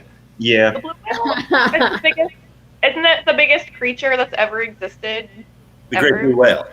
Except for maybe like mushrooms or something. But it's definitely the biggest animal ever. Yeah. Yeah. Yeah, and yeah, so like a blue whale would be 98 feet long and 190 tons. So Okay. That's a lot more tons. yeah, quite Yeah. a bit bigger. So But wouldn't it be amazing if they could fly? just let him do it. They can do it in space. That's the But bad think guy. about Well, how maybe- horrible that bird maybe- shit would be. Well, maybe they're like they can fly between the stars. You know, Like a Space whales. trapper keeper. How would we know if they can? Star Trek 4. Yeah, man, they're not the hell your whales. That's the best Star Trek. I love it. It's the best of the movies of the original series, that's for sure. It's my favorite Star Trek thing, except for maybe the cartoon was awesome. All right, the book. I mean, it's on top. I mean, I was thinking about that. Like, it's so gross that Juturna is like crawling through this castle and like, and her skeleton can't even like, I don't know, hold up the weight. It's nasty. Like, It is, but she doesn't have to do it for long. I guess is how. this water's coming in. Yeah. She's like She's puking like- up blood, gigantic quantities of blood. Right, and crying blood.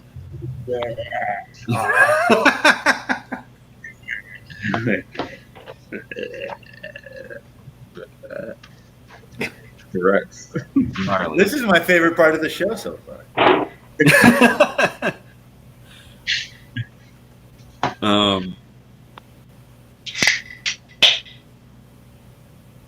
Yeah, and then the sea shows up. It's like, and then and then Severian, while he's carrying Valeria, gets stabbed. A Through lot happens very quickly. Oh, I don't remember a stabbing. It happens right at the end. He tries gets to go out stabbed the way he through came. her body. Yeah, like he opens the door and the assassin that he revived is right there, and he just stabs Valeria and then stabs Severian through her. Oh, and it reopens the Avern. It's one of his stigmata. Right. So the assassin he was moves sent in. for Valeria. The assassin was sent for Valeria, but stabs him too. Right, because he's carrying her. Well, it's hard to know if he was sent for Valeria, but he sees the crown. Because he sees the crown. Right. He was sent for the Autarch. Maybe Right. he's from, like, before Valeria was the Autarch. Yeah, he's been dead there. That's for what a I'm long saying. time. He could. Right. Yeah.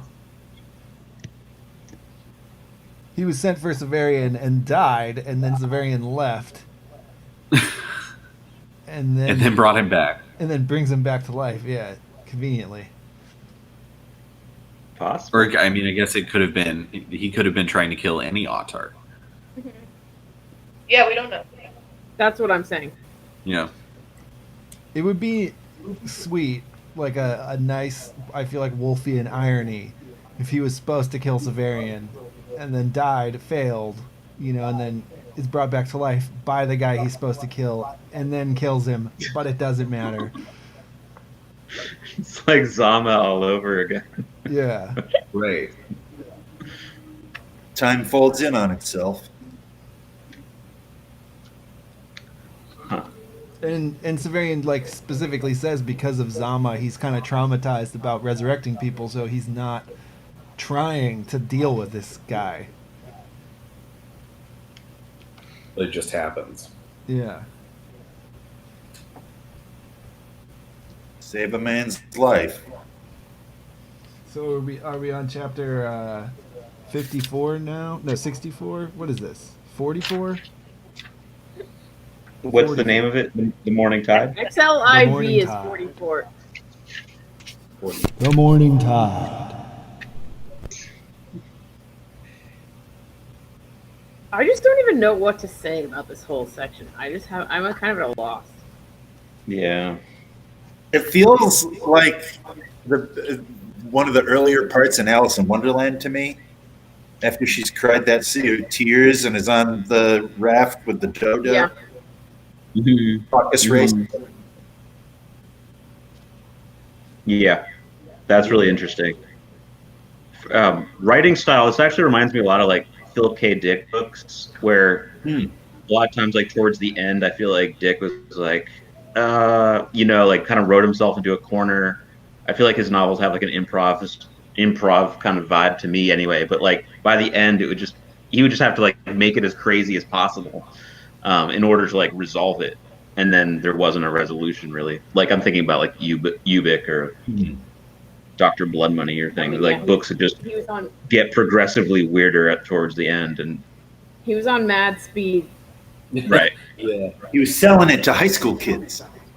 And he was eating like dog food or whatever. That probably makes you crazy too. And one day I will too.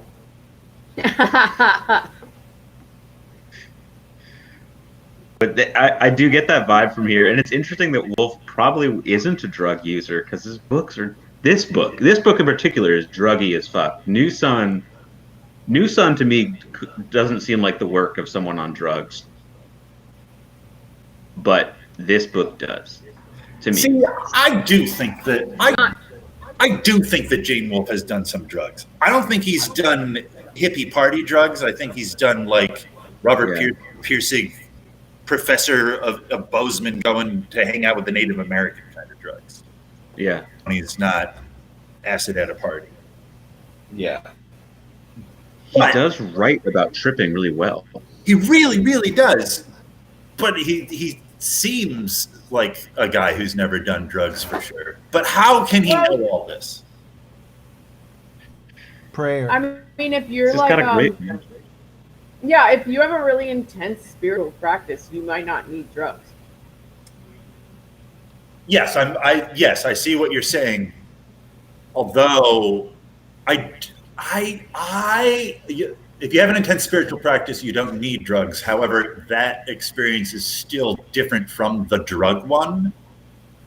I'm just saying, like, it's people have said that they've had experiences like that from, like, without psychedelics or whatever. I had experiences like that long before I did drugs, but it was different than when I did drugs. But that And the doesn't same mean thing is like, you can get to the top of the hill, you can walk the whole way, or you can take the ski lift. right. You still get to go up the hill, and it's still a pretty similar thing, but one of them you're on a ski lift. Yeah. I had experience that I felt was almost indistinguishable from mushrooms without the use of any mushrooms before. Were you on anything else? No. Just like, but one in a situation in which I could like, I felt I wouldn't have known any better. I would have thought I would have had to have been on mushrooms to have that experience. Yeah. Huh. A religious experience? Creative. Oh, okay. Where like my brain, like the way I was thinking, the way I was behaving, the way I was like, other people were responding to me. It was all almost like the only thing it could be compared to would have been being on mushrooms, and that's what it felt like. But I knew I had not taken any mushrooms. Yeah, when you get really in the zone, yeah, I don't know. I've never felt trippy, but I think I know what you're talking about. Like it releases enough chemicals where you're like really in it.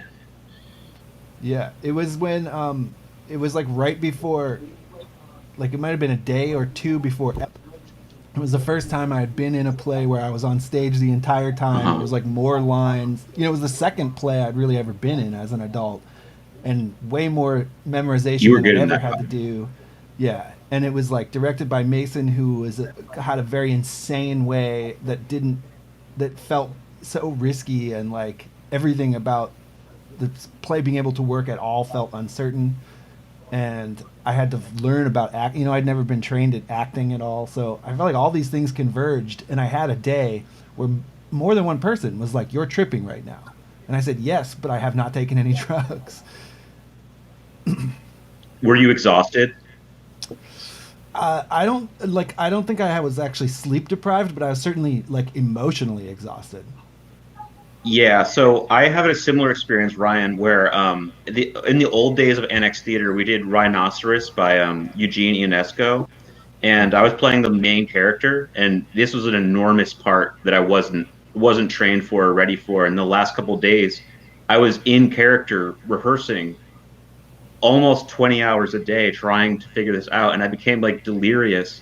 And I actually like without drugs or even alcohol or anything was like losing my mind. And because if you're spending time as a character like more than yourself, you do get a little bit loopy.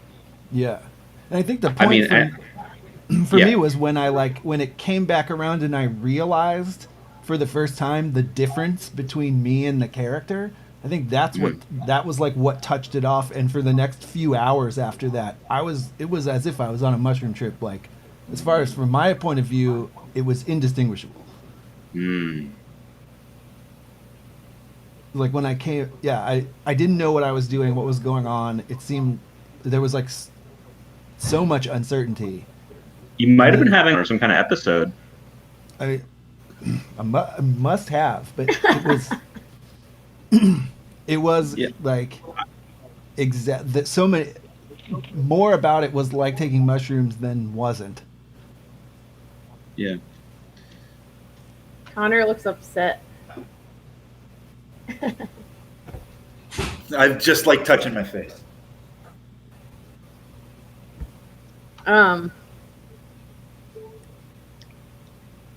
Yeah. Well, that was my only point. And like, I mean, if you imagine writing something as like involved as these books, and like really, really going into the idea like the deep mechanics of like time and like reality and stuff, and like probably also reading a lot of like obviously reading a lot of different mythical texts and just being like absorbed in it. I'm just saying I could imagine someone having like someone in his position having like a pretty psychedelic experience that didn't involve drugs. I also wonder who he had that he could talk to about this. Yeah. You know, an engineer in Texas, Right. who in 1980 is really into Kabbalah. Right. Like how much outlet do you have for this? And getting pre-internet, like screen can be a real thing, you know. That's all I'm saying is like, I'm not saying that one way or the other, like definitely he never had any psychedelic like entheogen experience or whatever, but I'm just saying it's easy for me to imagine the way that his mind obviously works regardless. It's easy for me to imagine some pretty intense psychedelic experiences. Yeah, and like as a testament to his ability to like his experience of writing about things is so lived in, which I think is what makes it so impressive to me. Like I know that we talked in the past about his description of like being in a touring theater like really resonated with a lot of people here, and like and you know that, but it felt lived in. Or just on a more basic, his writing about like being on a ship, you know, and working on these ships, like his understanding of the characters, like the different, you know, like Odilo, the server, like the generals, the doctors, like it's really his imagination is really effective. We're dealing with a guy who truly believes that the world of the imagination is as real as the world that you live. Yeah. And I gotta think that has something to do with his ability to like imagine things that seem like they're real. Yeah. It's really impressive. And also, like, if you guys are having those intensive experiences dealing with, like, embodying one character, like, if you are channeling all of these characters and all of their different, like, weird time loops and stuff, I don't know. And then putting them all into one body inside of that pantheon, too. Like... Damn it, Gene. Yeah, I feel like I believe that Gene could do things with his imagination that are miraculous. Yeah. I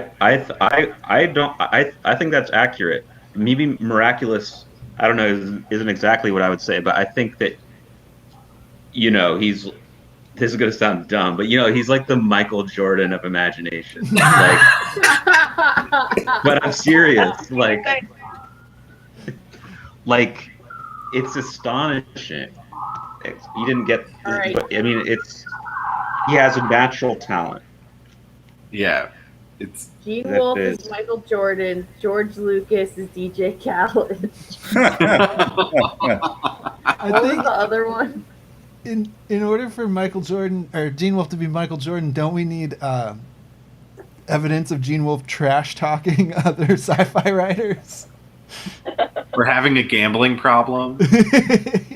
Well, now it sounds like Harlan Ellison is the Michael Jordan. Right. Yeah. That guy's a dick. That guy sucks. I still need to watch the Michael Jordan documentary. I'm excited to learn about how mean Michael Jordan was. Well, that makes me sad. I didn't know he was mean. Oh, he's like incredibly, legendarily like mean. Wow. Like his competitive streak is as inhuman as his abilities to play basketball. Can we take a Makes moment sense. to admire the timing of that movie coming out right when all sports were turned off, and how it's so much more popular than it has any right to be? Well, Michael Jordan is one of those people who I feel like will we need to know the true story, but we can't until he's been dead for a while. And I feel like this is like we're getting a tiny glimpse of the amazing thing we know we're gonna get, like 20 years from now, about how this person, like that, we all joked about how they weren't human. They were not humane either. So was he really a monster? Yeah. I think He was a I haven't- monster. Wait, I There we go. I saw a headline. I didn't read the article, but I saw a headline that was alluding to people who had like known him and like worked with him or whatever were kind of taking issue with that documentary. But Well, he was involved in it, so like they show Right. a little bit of how mean he is, but it's stuff he signed off on. it's like So- the Hillary Clinton thing or whatever, Yeah. So which it's like I you also get, haven't watched. But you Have get a not. glimpse of this, like how competitive this guy is, and it's like, whoa, wow, he was pretty mean to everybody. But this is the version of the story he was okay with being told. So right, we have to wait to get the real thing that's going to. I mean, it's already the thing that they're showing us now is blowing people's minds about what a dick he is, and that was the level. but you're not gonna. It's gonna have to be a long time after. It's gonna have to because like there's such a culture now of like you can't talk shit about people when they're dead too. Like Yeah. you know what I mean? But I feel the great thing that we're slowly inching toward is like hard narrative, fun, exciting to deal with proof that like an exceptional human is not like you or me that worked harder. It's just not like you or me. Is the like it goes all the way down. You don't have like the really talented person who had a good work ethic and that's why they're the best basketball player that ever exists. You had a twisted individual who had such a violent need to dominate that they had to be Michael Jordan. That was the only way to ensure that they were at all times like dominating every person around them. are we saying that success is inherently monstrous? I think it in the extreme case, yeah, extreme success, yeah. Right. Yeah, being the greatest Yeah, human. I mean- Same with like in the way that like extreme wealth, like even like it's the same thing, even like talent aside or whatever. Like extreme wealth is a similar thing where it's like inherently, if you're going to be like a multi-billionaire or whatever, you're inherently like a monster. Like a Yeah. sociopath. Yeah. Yeah. And we're I think seeing there's like a dollar amount that you hit and then you can't possibly be a good person. yeah, and we're seeing that like there was this. And it probably changes for different people. Different people have a lower threshold than Right, others. yeah. Everybody's got a price. But like we haven't seen we've had all of this gigantic opportunity for a billionaire to be humane, and there was not one person, and there would have been so many there would have been so many rewards for it at this point to be the humane billionaire, and they're incapable of doing it. It's just Well, it that's doesn't, not the kind of reward that they're interested in. Yeah. and they can't even like see the short-term benefit to themselves to pretend to be that person. So, along these lines, what is Baldander's ultimate goal? Oh, I always had the impression, I don't know if this is correct, that Baldander is a transhumanist. That he wants to become the new species in his own time, and that's what all the Undines and Erebuses and the floating heads and stuff are. particularly the Undines. I mean, to go back to the So whole. his entire goal is to become the new thing so that he can have basically eternal life in Ushas. I don't know if it. I don't feel comfortable saying specifically that he wants eternal life in Ushas. Mm-hmm. I think he's much more of like the whales who evolved onto the land and then were like, we're gonna keep going, and evolved back into the water. I don't think that he knows like, I'm going to do this thing so that I can do this thing. I think he's just like, I have the capability to make the quantum leap to the next level of existence. I'm going to do that. I have to because I can. I don't know what comes next. I think he's for self. He wants Huh? to. I think he's for self. He's like he's a genius.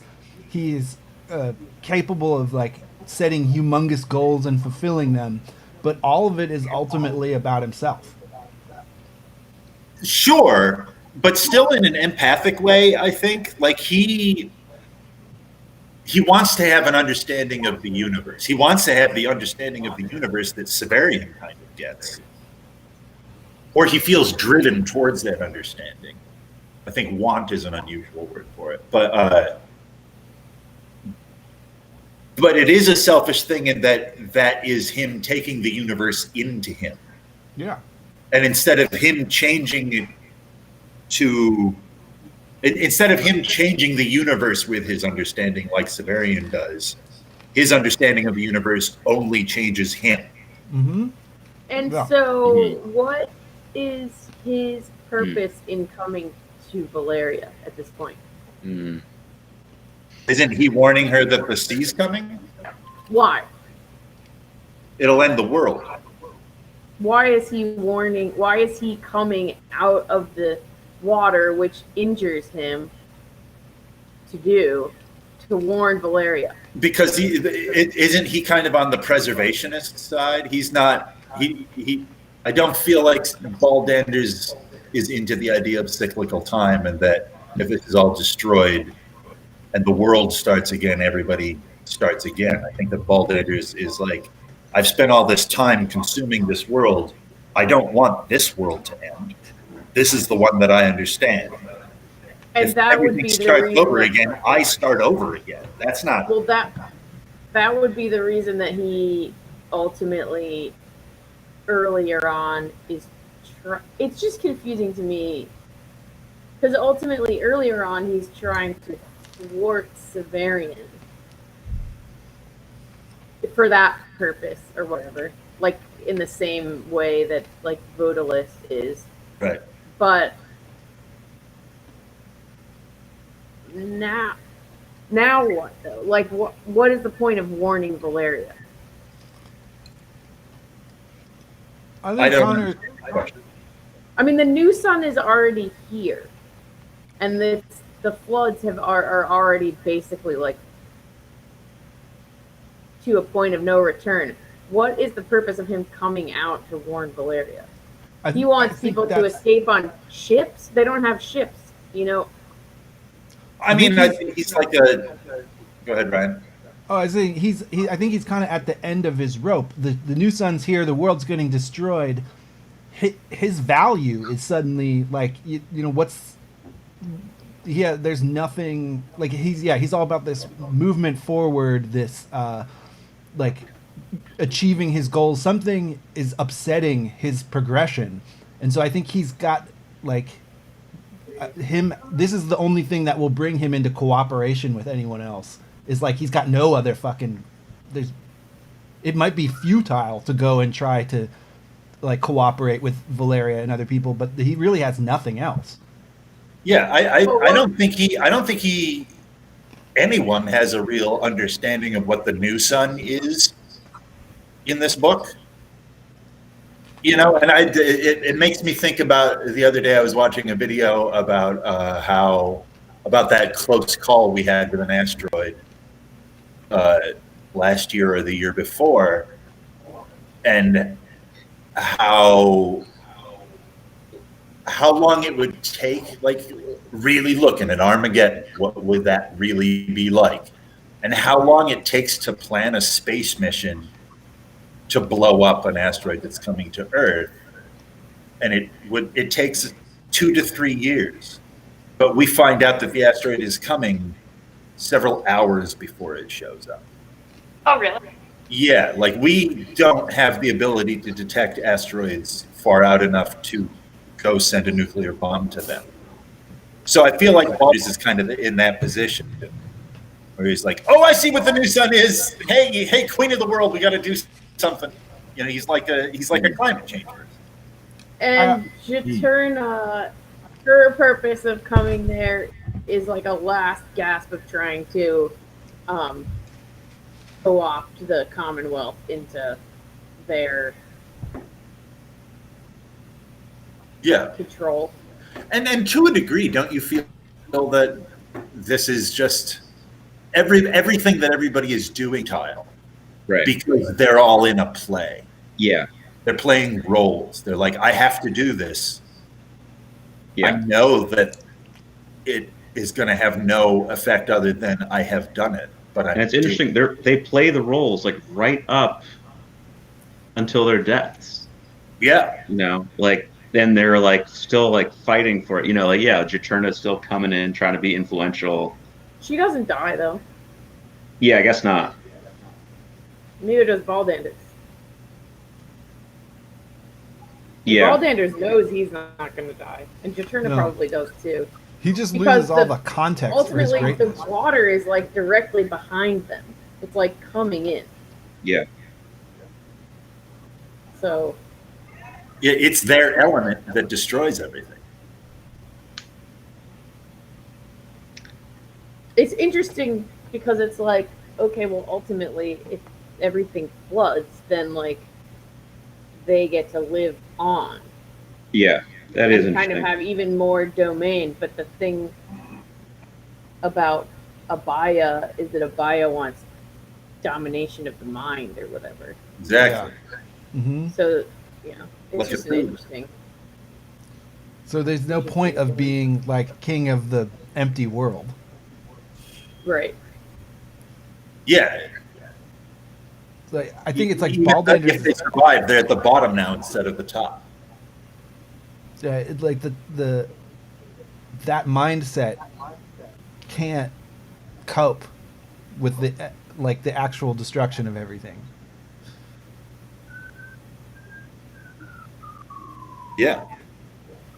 And in a way, like Baldanders and Severian are total foils, in which like Baldanders is a smart guy who knows he's smart and does what he wants to do, and in the end, like has no answer to the destruction of everything. The Severian is like a dumb guy who does things and is driven by forces that he can't fucking comprehend, and is doing exactly what he's supposed to be doing in the destruction of everything. Baldanders is like a less annoying version of Elon Musk. Yeah. Yeah. Yeah, he's the He's like an Elon Musk squared. without the repugnant personality. He could be the savior of us all, man. That guy's the biggest disappointment. Oh, he's such a fucking absolute it- waste of everything. It comes back to this thing. It's like you don't get to be that thing that he is without having the disappointing qualities pre-existing in there. Yeah. Like we've just Well, beginning. salvation has to be collective, right? You can't. Yeah, and it can't be the triumph of the like genius, hardworking, conscious ego. Dickwad. Yeah, that is the dickwad. Salvation is not success, it's a failure. Right? It's not the success of people overcoming adversity, it's the eventual failure of the adversity is salvation. The failure of the adversity. Ooh, yeah. Yeah. Oh, you're in? Okay, good. Yeah, Because yeah, I'm yeah. not. That thought is not fully formed. I had to think about it. No, but I like where you went because you took. It's about where you're centering the cause of like the force moving everything. Right. You know, it's like this. The triumphant hero is a problem, not a solution. Right. Well, I mean, Must. if we look at what Robert Graves says about the hero is the person who sees that things are fucked, and the only way to fuck something is to do, or the only way to unfuck things is to do the taboo thing that you're not supposed to do. And the hero is the person that says, I'll do the terrible thing and take the consequences so that everybody doesn't have to take the consequences of doing the terrible thing that we all need right now. So, Like Jesus. Oedipus fucks his mom and kills his dad, and that's but it saved the city from the Sphinx. So even though he has to die because he fucked his mom and killed his dad, he's the hero. Heroes are terrible. They have to. Why does that keep the Sphinx from destroying the city? That's ridiculous. What? Why does that? What bearing does that have on the Sphinx's decision? I don't remember the story of Oedipus enough to be able to. I know I've read it, but that's just crazy, man. That's just crazy. Yeah. I think there's a lot of crazy things in mythology. Hot That's take. very true. Hot Very take. true. They didn't have a lot of editors back then. That's why you need mythologies, because you can't explain why and how anything works without a whole lot of crazy. That's a good point. Well, the logic of it evolved over hundreds of years, thousands of years ago. So I think there's a big culture shock in trying to make sense out of mythology. And also because we're looking at it from a point of view in which humans are always getting smarter. We're the smartest humans that ever existed. Humans are the way that problems get solved is by being smart.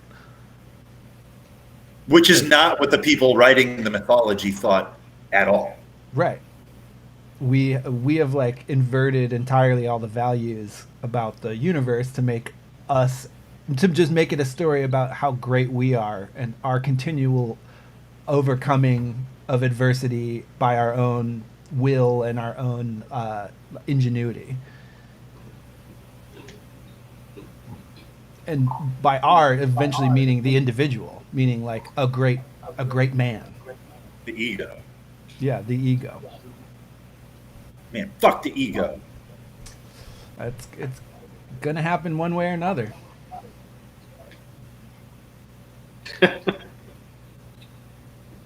And that's what this book is about. Wait, did you just say the sentence, that's what this book is about? Yeah. Okay, can you tell me what you said before that? Fuck the ego. Go on. I said fuck the ego, and then Ryan was like, yeah, it's going to happen one way or the other. And I said that's Okay, what this good. book is about. I'm glad that was easily recountable. I had to pee real bad. I've been drinking lots of coffee and water. Oh man, it's awesome that you had to go pee and then you came back to someone just saying, and that's what the book is about. That's great. That's what happened. That After causing a explains flood. it all. And we solved the news, son. I walked up to the computer and that's what I heard you say. And that's what this book is about. I was like, oh, fuck. I have to wait for like 45 seconds. Oh, that's wonderful. Well, it was Is not anything anywhere in near the- hoping. Is anything in the chat? Um, I'm just Carolyn curious. says Baldanders is like human will, the effort to impose power through will. Yeah. Yeah, and that's why he's such a sympathetic character, is because Gene Sure, Wolfe is I an have a engineer. knee-jerk reaction to that. What, Ryan? Oh, I'm saying the reason why Baldanders is so sympathetic is because Gene Wolfe is an engineer who's like spent his life trying to solve problems with the ingenious applications of the human will. He understands both sides and relates to both sides. Mm-hmm. I do think, though, I don't think that Baldanders is a jerk. Like, I don't think that Baldanders I don't think Baldanders is a jerk. Right. I Well, don't you think guys that- are kind of wiping off all the people he's doing experiments on up next to That's his true. castle. Well, let me That's true, clarify that's by true. what I mean by jerk. I don't think that Baldanders is looking for power for the sake of power. Baldanders is looking for understanding and to become, if you can remove judgment from the word, better or greater person. And power just happens to be the medium that through which you achieve that. He's like a jerk who joined the Nazis in order to be able to like expand their crazy knowledge. Right. He just wants to do science. Which is ultimately about understanding in science, though. Like, it's not ever happening in a vacuum, and it's not like this is like jerks aren't just the people that say I'm going to be a jerk. Right. All right, let's get rid of the word jerk. I don't think that Baldanders. Is a villain? I don't judge Baldanders because I don't think that he's seeking power for power. I think he's seeking something that I find altruistic and good, and just the way that he is gaining that understanding has to do with power and shit like that. And I think that's intrinsic. It's intrinsic to that pursuit. Yes, I would agree. Mm-hmm. But I also think that it's not like Baldanders. It's a question of intent, I guess.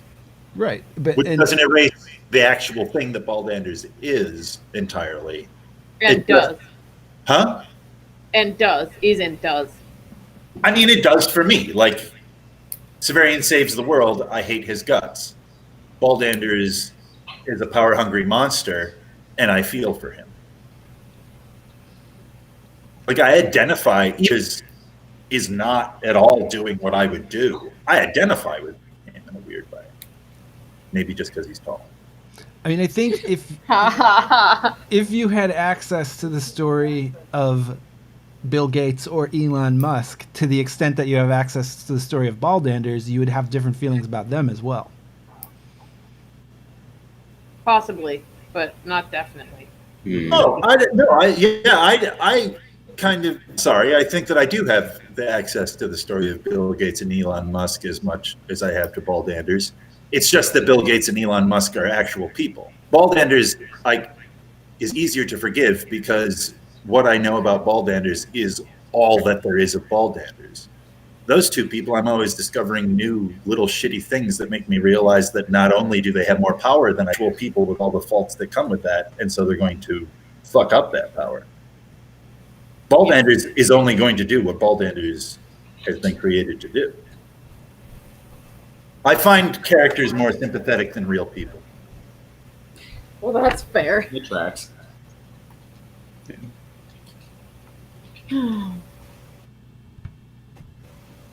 Yeah. How far into this new flood world are we trying to go? Not All the much way. further. We have not been, I mean, it's only 118. Right. I'm just We trying. have another 40 minutes. Sure. I'm just trying to figure out how hard we're trying to push. We don't push. We don't. It's true. We relax. I mean, I don't think anything is gained by pushing to get through more material for any particular reason. I think it's like, I mean, I think, you know, I love to a certain degree limit like totally tangential things, but I think like the point is the discussion. So if something good is happening, there's no reason to push it along. It was a pretty beautiful segue from Michael Jordan to Baldanders. Yeah. I think I did that. Yeah, I think you did too. Like, And I'm I think still- that Baldanders is one of my favorite characters. I think that's probably because he's one of the most that's like Gene Wolfe. I think Gene Wolfe has such a clear like affection for him. I think Gene Wolfe feels like he's very much Baldanders. definitely writes him very sympathetically. He's one of Yeah. the most like sympathetically written characters in the series for He sure. seems so resigned to everything. And I think that's probably where I love him the most, where he's like, yep, what I'm doing is sucky. What's happening is sucky, but this is what we're doing. You know? And I feel for that. And I think that that's probably where I can forgive him his power, is that if you're in power, you also recognize what a drag that is. I can forgive what a shit you are. A bit. Again, because you're a fictitious character saving us, there's nothing they can do to change my opinion of they're bad. Because it affects my life. Yeah. All right, I'm gonna go make a flood myself. Is this the last we see of Baldanders? I think so, right? I believe so. I mean, you know, he talks about things moving around in the ocean. And I suppose one of those could be Baldanders. Baldy. Baldy. All Baldy. I think it's interesting that he realizes in this section that the sailors that were like fighting against him had seen this time, like had actually seen Ushas, at least some of them, and were fighting against that happening. Right. Rather than just like knowing that that's what's gonna it's like abstractly knowing that that's what's gonna happen. They had actually like been there at that time and seen it.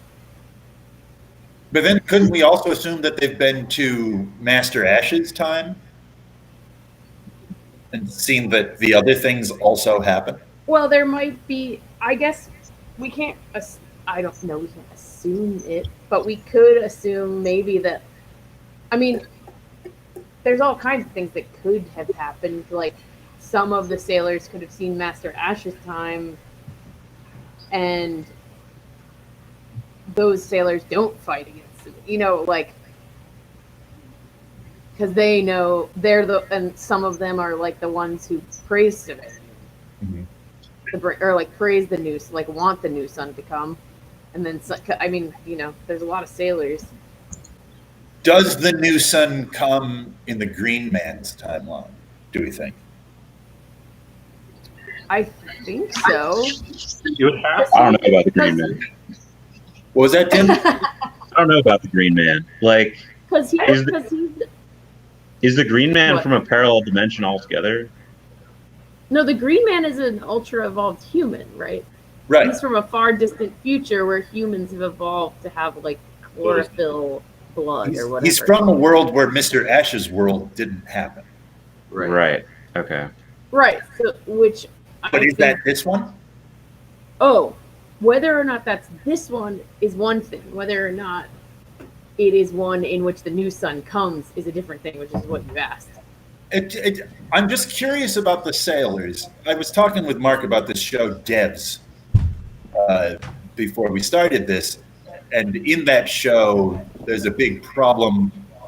One person really doesn't want the many worlds hypothesis to be true because he wants to see the actual future. And if you're looking into another world that's not your world. And it reminded me that people think that all parallel dimensions are discrete and don't interact with each other. And I feel like this book says that doesn't happen. This book still has that Catholic free will in it. And I feel like that changes the role of the sailors a lot if they're fighting for or against the new sun, but know that the new sun definitely comes in many worlds, and the new sun definitely doesn't come in many worlds. Why are they fighting? What are they fighting for or against if they know that both things happen over and over and over again? Do they necessarily know that? I don't know, It but might- they've been to all the futures.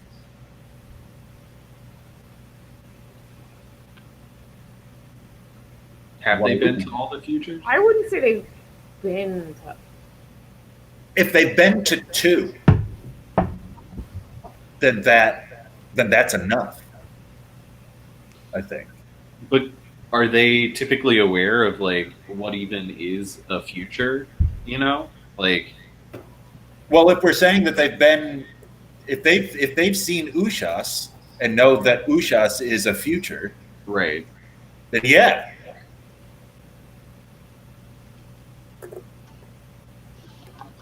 Right? Maybe. I don't know. I don't know if I'm putting too much of my own. They might also, just because they've experienced different things doesn't mean they know how they work necessarily, or like hence a concept of like how all of that interacts with each other. I mean, I don't know. It would be interesting to know more about the sailors and what they know, how they measure time, what they think about. Like they could go back to Earth but not know what time they're in, right? Like you just go back and it's a wasteland. You don't know what I wonder happened. if there's information about this in the GURPS New Sun book. Because this guy, Andre DeRusi, he wrote it. Oh, Yeah, I kind of want to check that out. I have a PDF someplace. Send it out. Okay, it is a role-playing game manual. But Oh, written by Send him. it back. Well researched. So I think there's a lot of interesting, wild speculation going on in that book. Cool. But it is all in the format of how that interesting, wild speculation relates to die rolls. Carolyn says, does future or past mean a reality or a probability? Well, yeah, that's kind of the question that I'm asking. Like, these aren't separate realities. They are all the same reality that includes a dimension of probability. And I'm wondering what the sailor's knowledge and experience of that is. Because it seems that we're saying they have some knowledge of it, an experience of it that informs their actions. And if there is any knowledge and experience of it, I'd like to know more about how their actions are informed. So wake Gene up and get him to tell me. one of us has to become the new sun to make that happen. Well, one of us already has thousands of years before we were born. We should go to his grave, huh? Yeah, we should. Yeah, we probably should. Oh That'd man, be and awesome. we can visit my crazy Texas family. he's buried in. I've got Texas family. Mm. Where does he live? Yeah, I don't know. I always just assumed Austin. Austin. Yeah. Is where he lives? Huh? Is that where he lives? I don't know. That was just an assumption that I made because he's cool. For some reason, I thought He he was died in in Chicago at Illinois. the end of Died his in life. Peoria. Oh, really? Peoria. Yeah. Oh, Yeah, he- interesting. All right, and he died on my birthday. Isn't it? On whose Died on my birthday? birthday last year. Your birthday? Yeah. So maybe Mark's the new song. Yo, that's awesome. We'll see.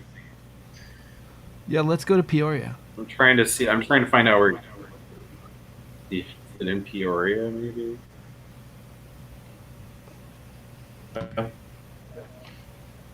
Yeah, Chicago's fun. Yeah, he's buried in Peoria, St. Mary's Cemetery West. Well, I there guess you we should have it. make a little Chrysos to leave on his grave before we go. Oh my god. His face, Yeah. Oh yeah. a profile of the wolf with the mustache. And then when we put it there, we can say the little incantation. Good idea. One day. Oh. Usha. Weirdly, his wife died on my brother's birthday. Cool. Before or after? Before 2013. Nice. Nice. Sorry, that was a weird. I was just acknowledging that I heard it. That's cool. Being alone's making me weird, guys. It's cool.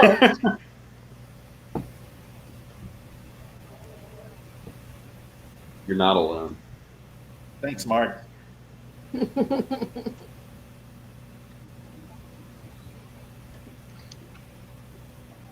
You know who else I don't really like is Pega. All the people on the raft. I don't like the people on the raft. I don't like them. Yeah, they're weird.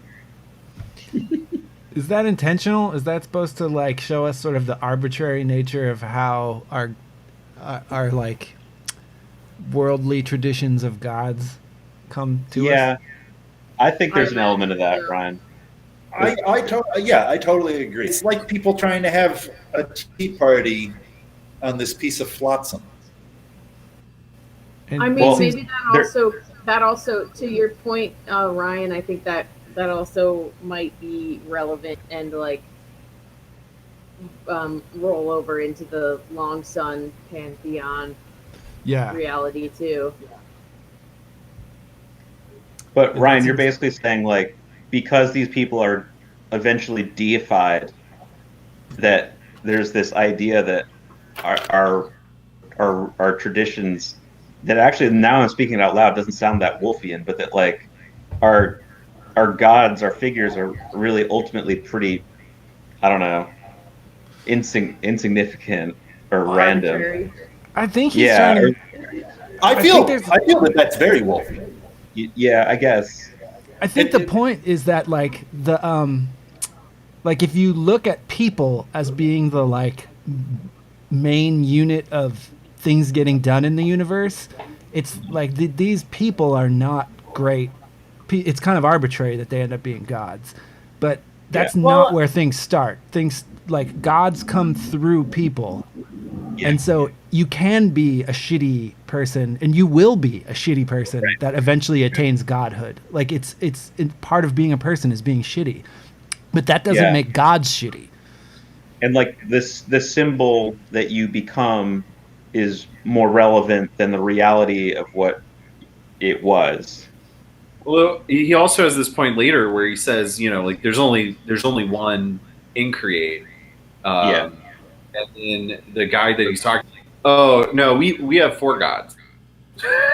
Right. And then he has to tell him about. And so Severian's already like, I don't know about that. And then he finds out that he himself is one of these four gods. So he's even looking into it and being like, oh, they wrong for this, you know. Well, it's yeah. also But he also, I mean, he's got to admit that they are gods, and I don't know. I This love that conversation is ending. going to be an entirely different thing after we reach short side. Okay. Well, Cool. I don't want to skip too far ahead, but I mean that ending, you know, I just read it yesterday and like poetic, like I do really appreciate the way the book ends. Even though it's a weird way for this account to end, like it's a weird way for Severian the author to end it in my opinion. But as a reader, like I love when he's like when the guy on the beach shows him the graves and he's like that's where the other gods are. And Severian in my reading is reminded that he's a real god at that moment. Because he's still alive. The other gods are dead. Yeah, he's the transcendent guy. Yeah. I read a theory. But it's not Early Severian's on, not the transcendent god. Severian is the expression of the transcendent god at that time. Compared to the other gods. Right, but it's not Severian. Kind of a weird thing here. I would argue that Severian is both of these things. But part of the Severian failure- doesn't provide the godhood. God provides the godhood. Yeah. Okay. Arguably. However, in the universe of this book, there is a theory that holds water, whether or not it's true, that Severian is the outsider for those of us who've been reading long stuff. So in this series, to a degree, Severian is the increate. Truly is. Though you're putting the cart before the horse. I think Increate is Severian. Cart It's not before the Severian's horse. the increate. The increate is Severian. That's different. I think it's different to say that the increate is Severian than to say Severian is the increate. Right. It is. And I think that this story is saying the second thing.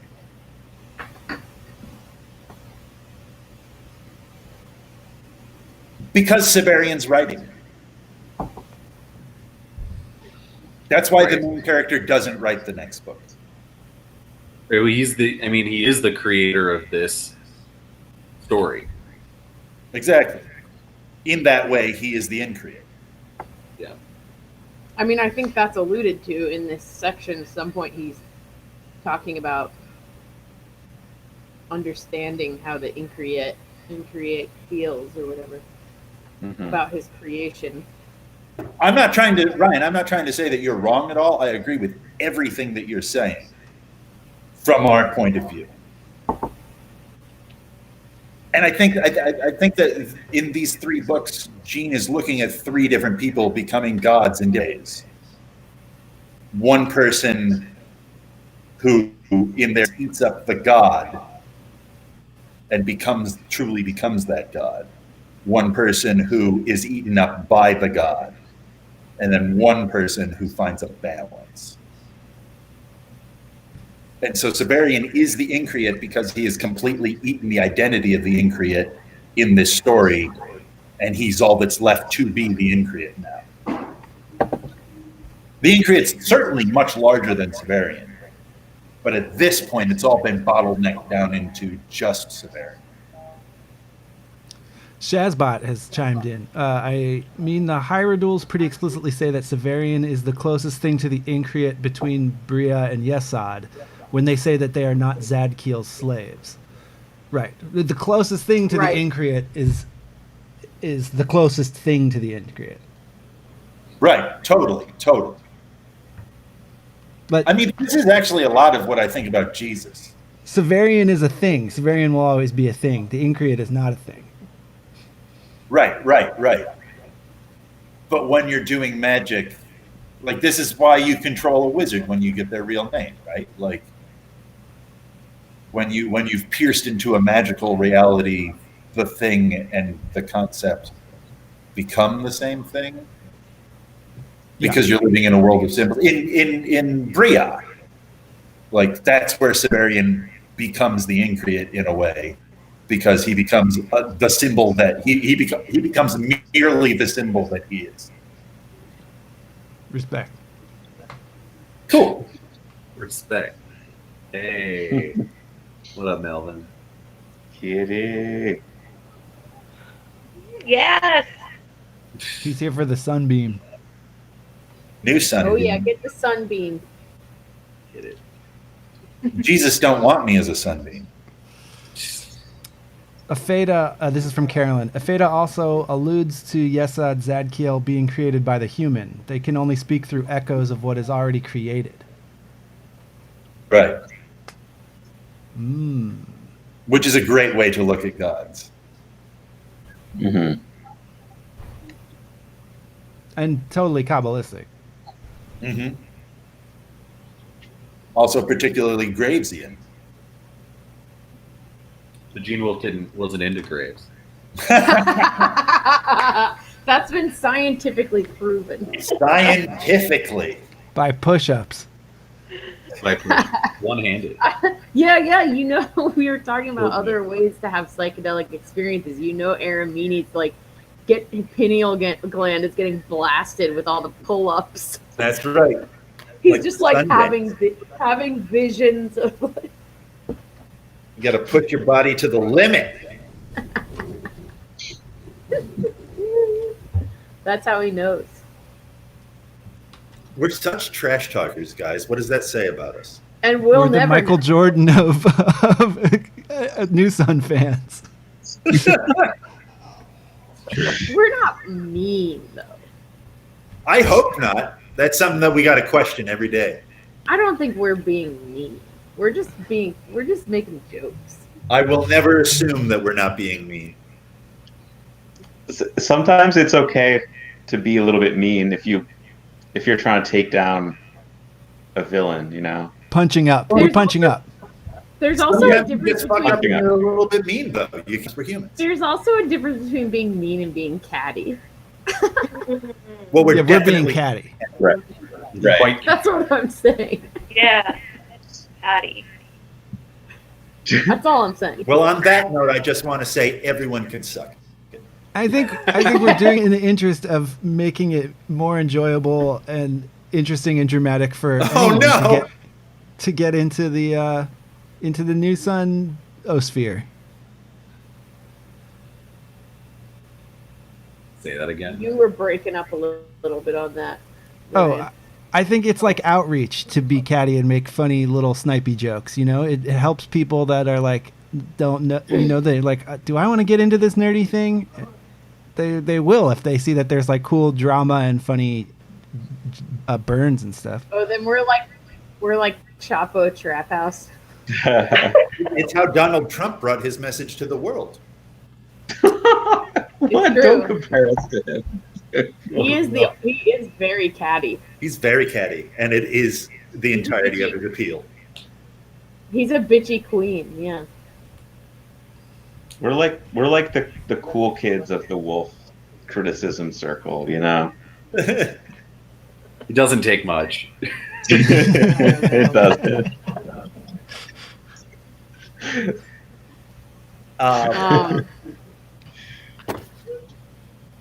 Oh man, So, I can't wait to start reading Long Sun again, guys.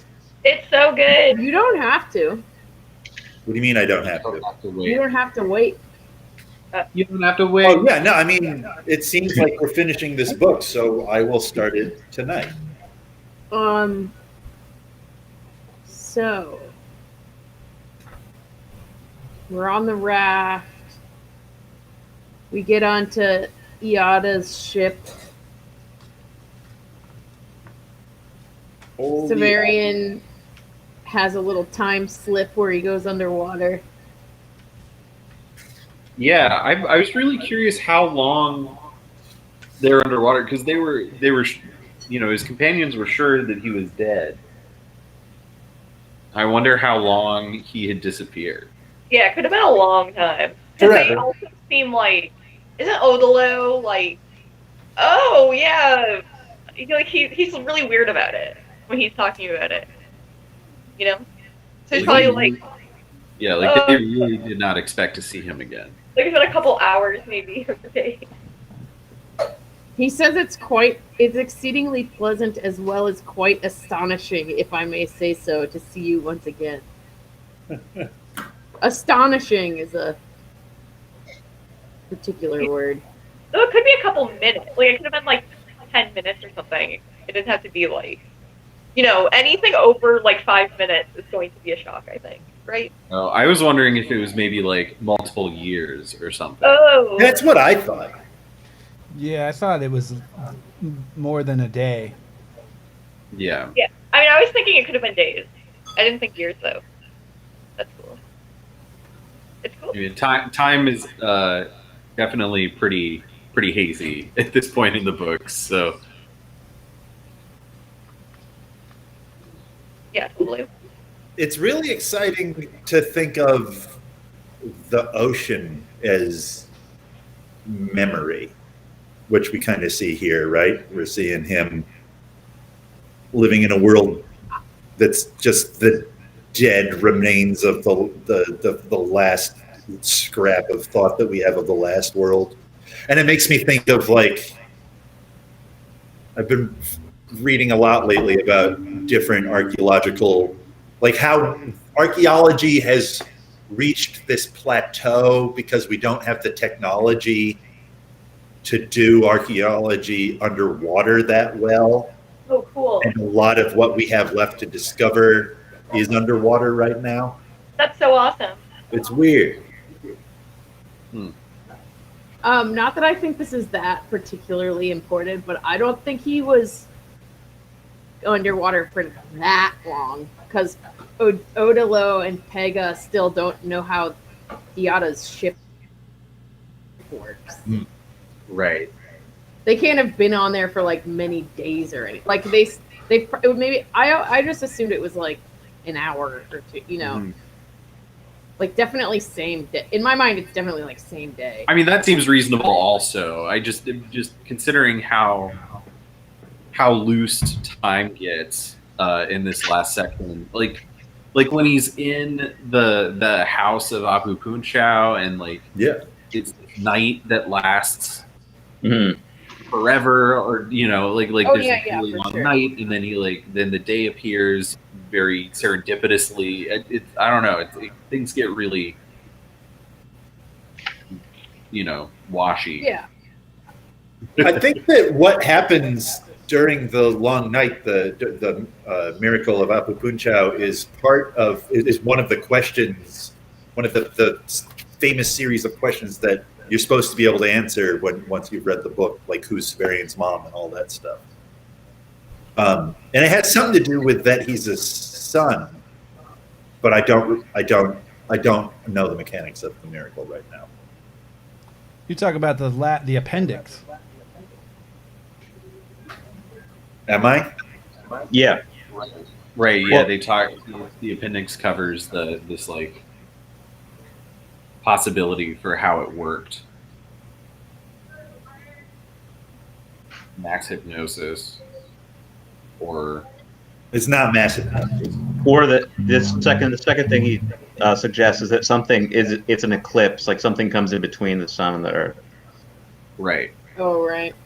But that's Zadkiel's ship, right? That's what it says in the appendix. It's got the appendix. I feel like leads you to that. That's implication. Yeah. But I feel like the appendix is lying. I mean, I feel like it could also be that it's like a watch pot never boils kind of thing. Like, when you're like staying up all night waiting to see if this comes up, that feels a lot longer than a normal night. Like, it doesn't actually have to be a different length of time for that to happen. For everyone to just be like really on edge and like assuming like, okay, well, he's just not going to come, The book, though, Right. it There's insinuates. like a psychological, and in that sense, like mass hypnosis, you could use a kind of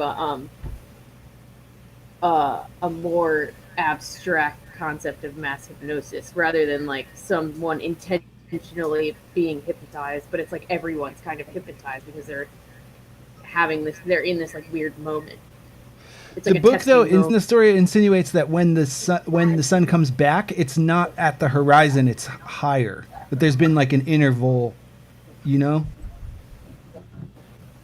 Like it's not like it took longer for the sunset to start. It's that there's a chunk of missing travel of the sun.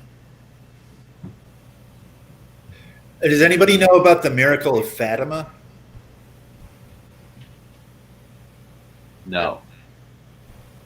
It's this thing that happened in the early 20th century in Portugal, where this young girl, the Virgin Mary, appeared to her and started giving her these prophecies. And then she told everybody.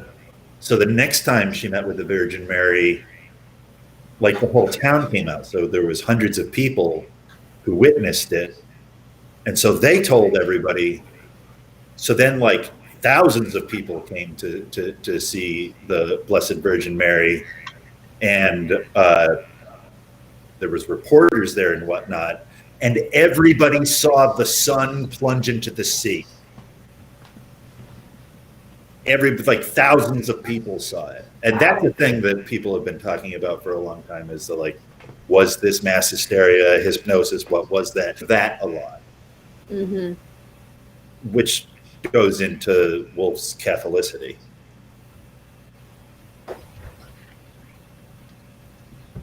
Catholicity. That's the word, is it not? I don't know. I like it. Thank you. I believe that's the adjective of Catholic. That phenomenon occurs in war a lot.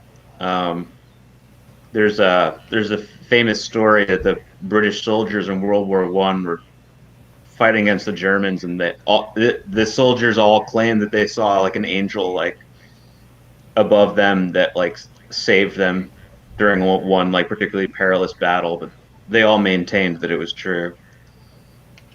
But Arthur Mencken says that he invented that story. Oh, really? Yeah, Arthur Mencken wrote The Angels of Mons. And then afterwards, soldiers were saying, yeah, I was there, I saw them. And he was like, no, I wrote that story. Oh, that's funny. But they think they swear they did anyhow. Yeah. It is the same thing, you're right.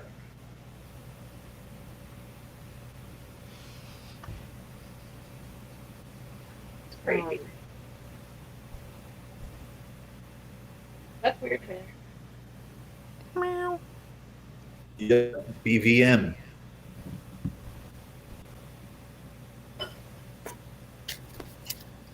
Did we finish the book? No. I mean, No. sort of. We've talked We didn't about it, really- but there's a couple thorny chapters that we haven't dipped our toes into yet coming up. Okay, let's look at those. All of the Apu I Punch mean, out. we're still.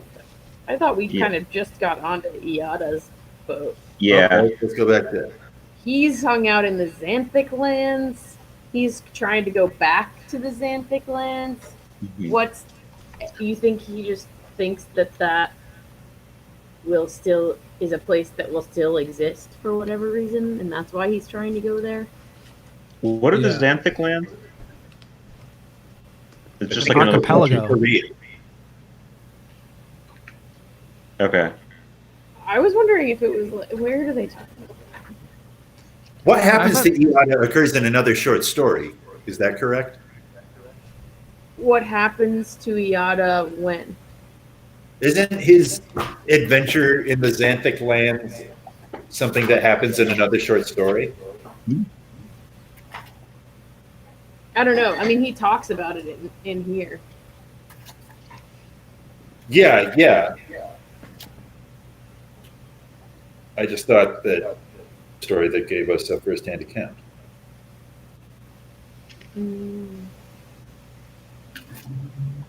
That'd be cool. I'd be down to read it. Well, I might be totally off base here, so don't get your hopes up. I was wondering if it wasn't like Indonesia or something. There was something that made me think that it was like a fuck ton of islands. Yeah, he says there's over 100, and there's some that aren't even on the map. You know that, and some that you can miss if you don't like know that you're going to them. That made me think of Indonesia. Me too. But he mentions Blue Flower Island, so I wonder if that's like a touching point, a reference point. Blue Flower. To Dr. When I Octagon. Google Blue Flower Island, just a bunch of Animal Crossing stuff comes up. I thought what you thought, Ryan. Dr. Octagon. Yeah. Blue flowers. Cool Keith could be like a Jonas that's a little bit more broken.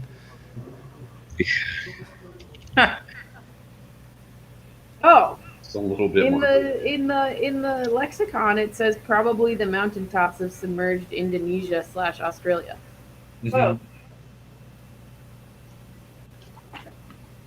Yeah. Another one.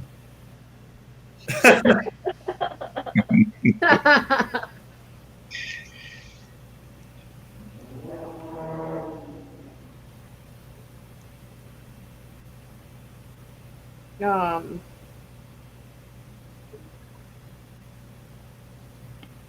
which also connects it to that if they're like if it's a bunch of islands that used to be mountains, then that is like could be a submerged continent, which links it to like all of the kind of The mythos. This says the mythoscientific continent Lemuria or Mu also bears mentioning as the Pacific version of Atlantis.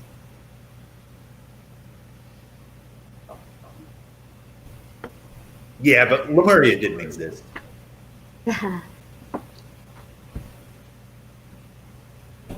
I remember Lemuria.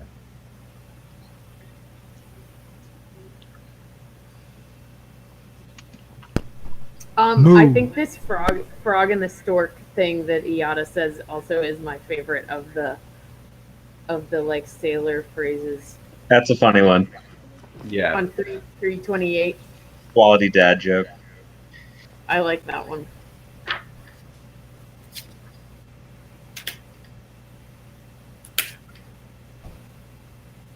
It's a little weird how it's like every sailor has to use like these sort of like witty jokes. It's like It's part of it's Brazil. this odd part of Gene Wolfe universe. Like every sailor talks this way. Everyone. Well, it's like how in our world all sailors talk like pirates. Yar. And dress like Tom of Finland, guys. That's right.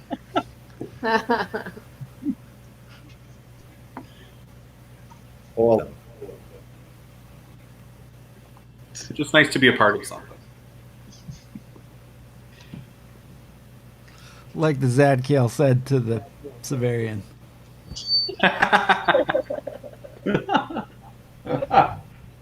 It's just nice to be part of something.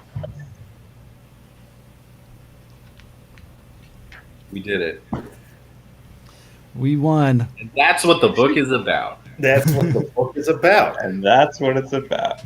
I think I'm really like burning out of New Sun right now. I think Burning out a new sun.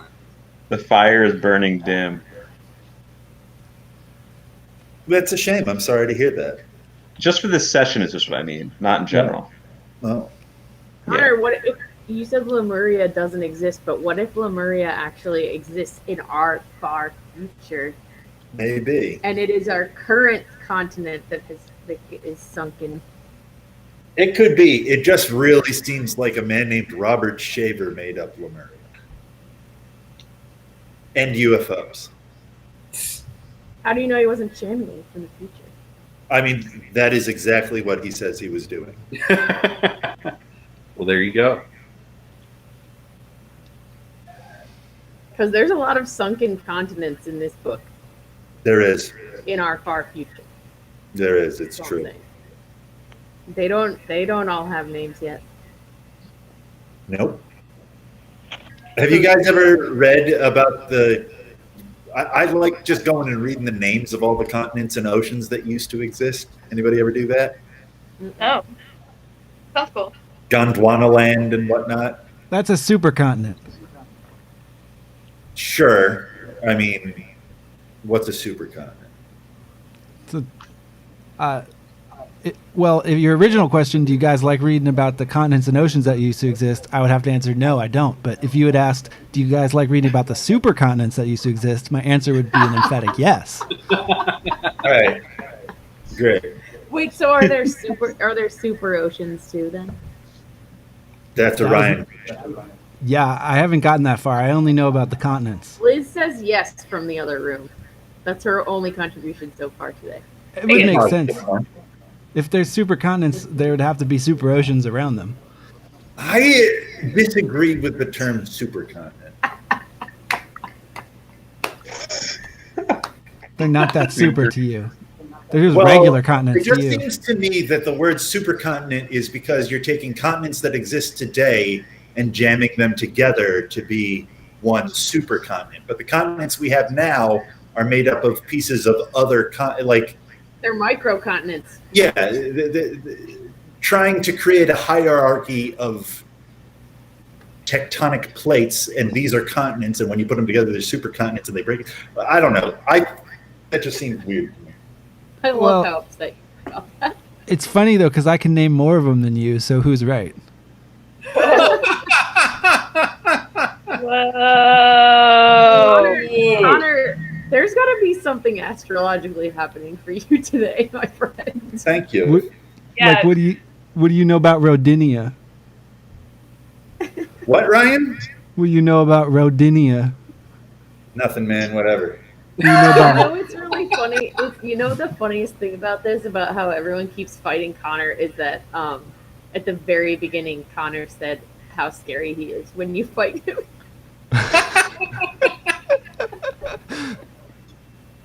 When he was talking about fright or flight?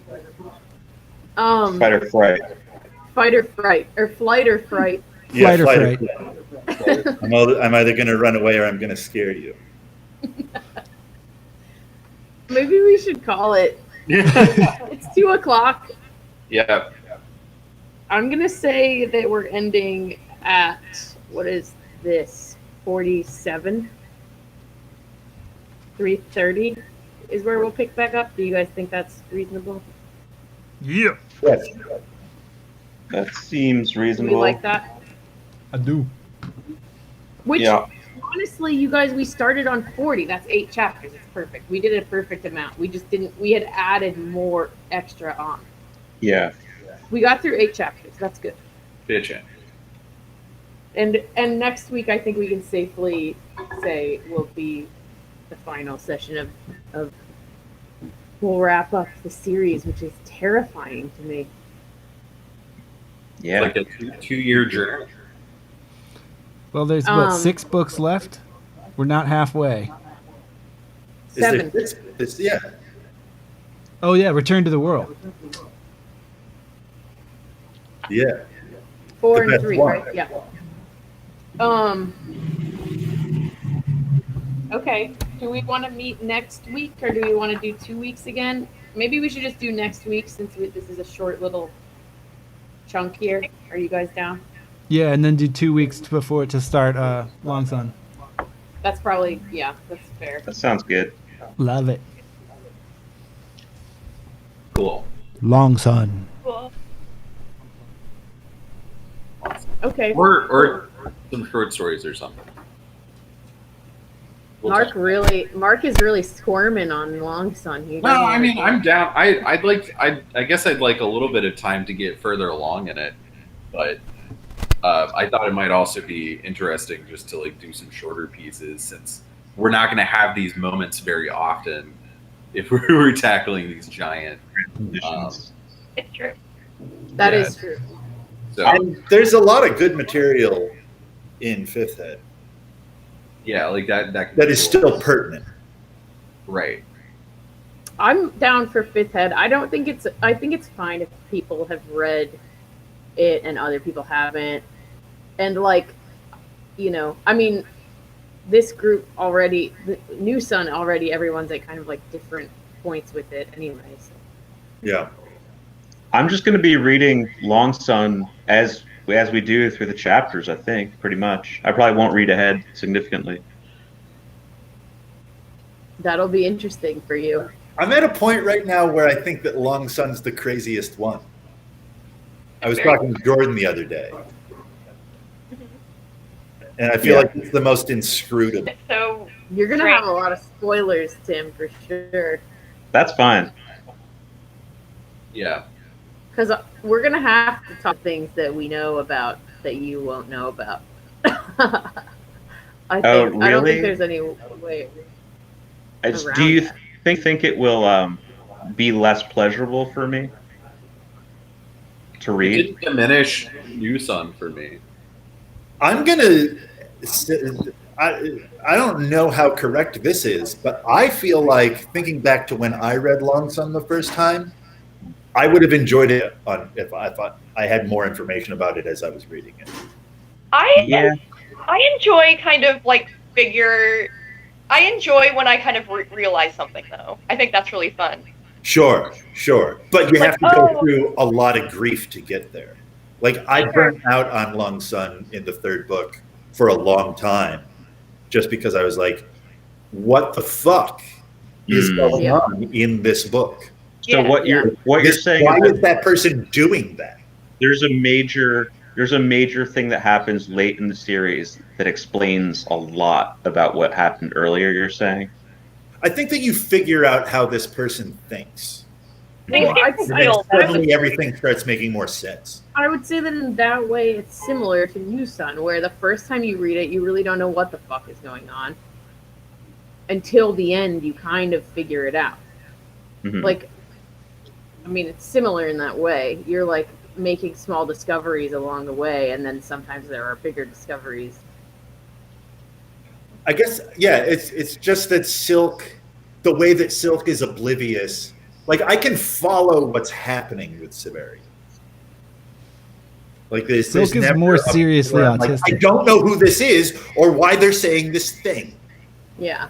And Silk, that's happening all the time because he's not like Severian's paying attention to the details of what's going on and missing the big picture. I feel like, and Silk isn't paying attention to what's going on at all. Yeah, he's pretty like blissfully ignorant. Well, maybe I'm gonna try to accelerate my reading of the books then, just so I can keep a little bit of pace. But I mean, mine hasn't I'm even not- arrived yet. I'm just saying that I don't see how we can talk about it without talking about stuff that's all I'm saying. Like it would be difficult. I mean, similarly with New Sun, Right. like Right. you're gonna have to be talking about weird. I don't know, whatever. Yeah. I'm not trying to say make a value judgment one way or the other Oh yeah. about any of it. Anyway, It's so cyber- did we stop streaming? Yeah. Oh no! Does everyone want to wave and I'll turn off the stream? Hey, Okay. man.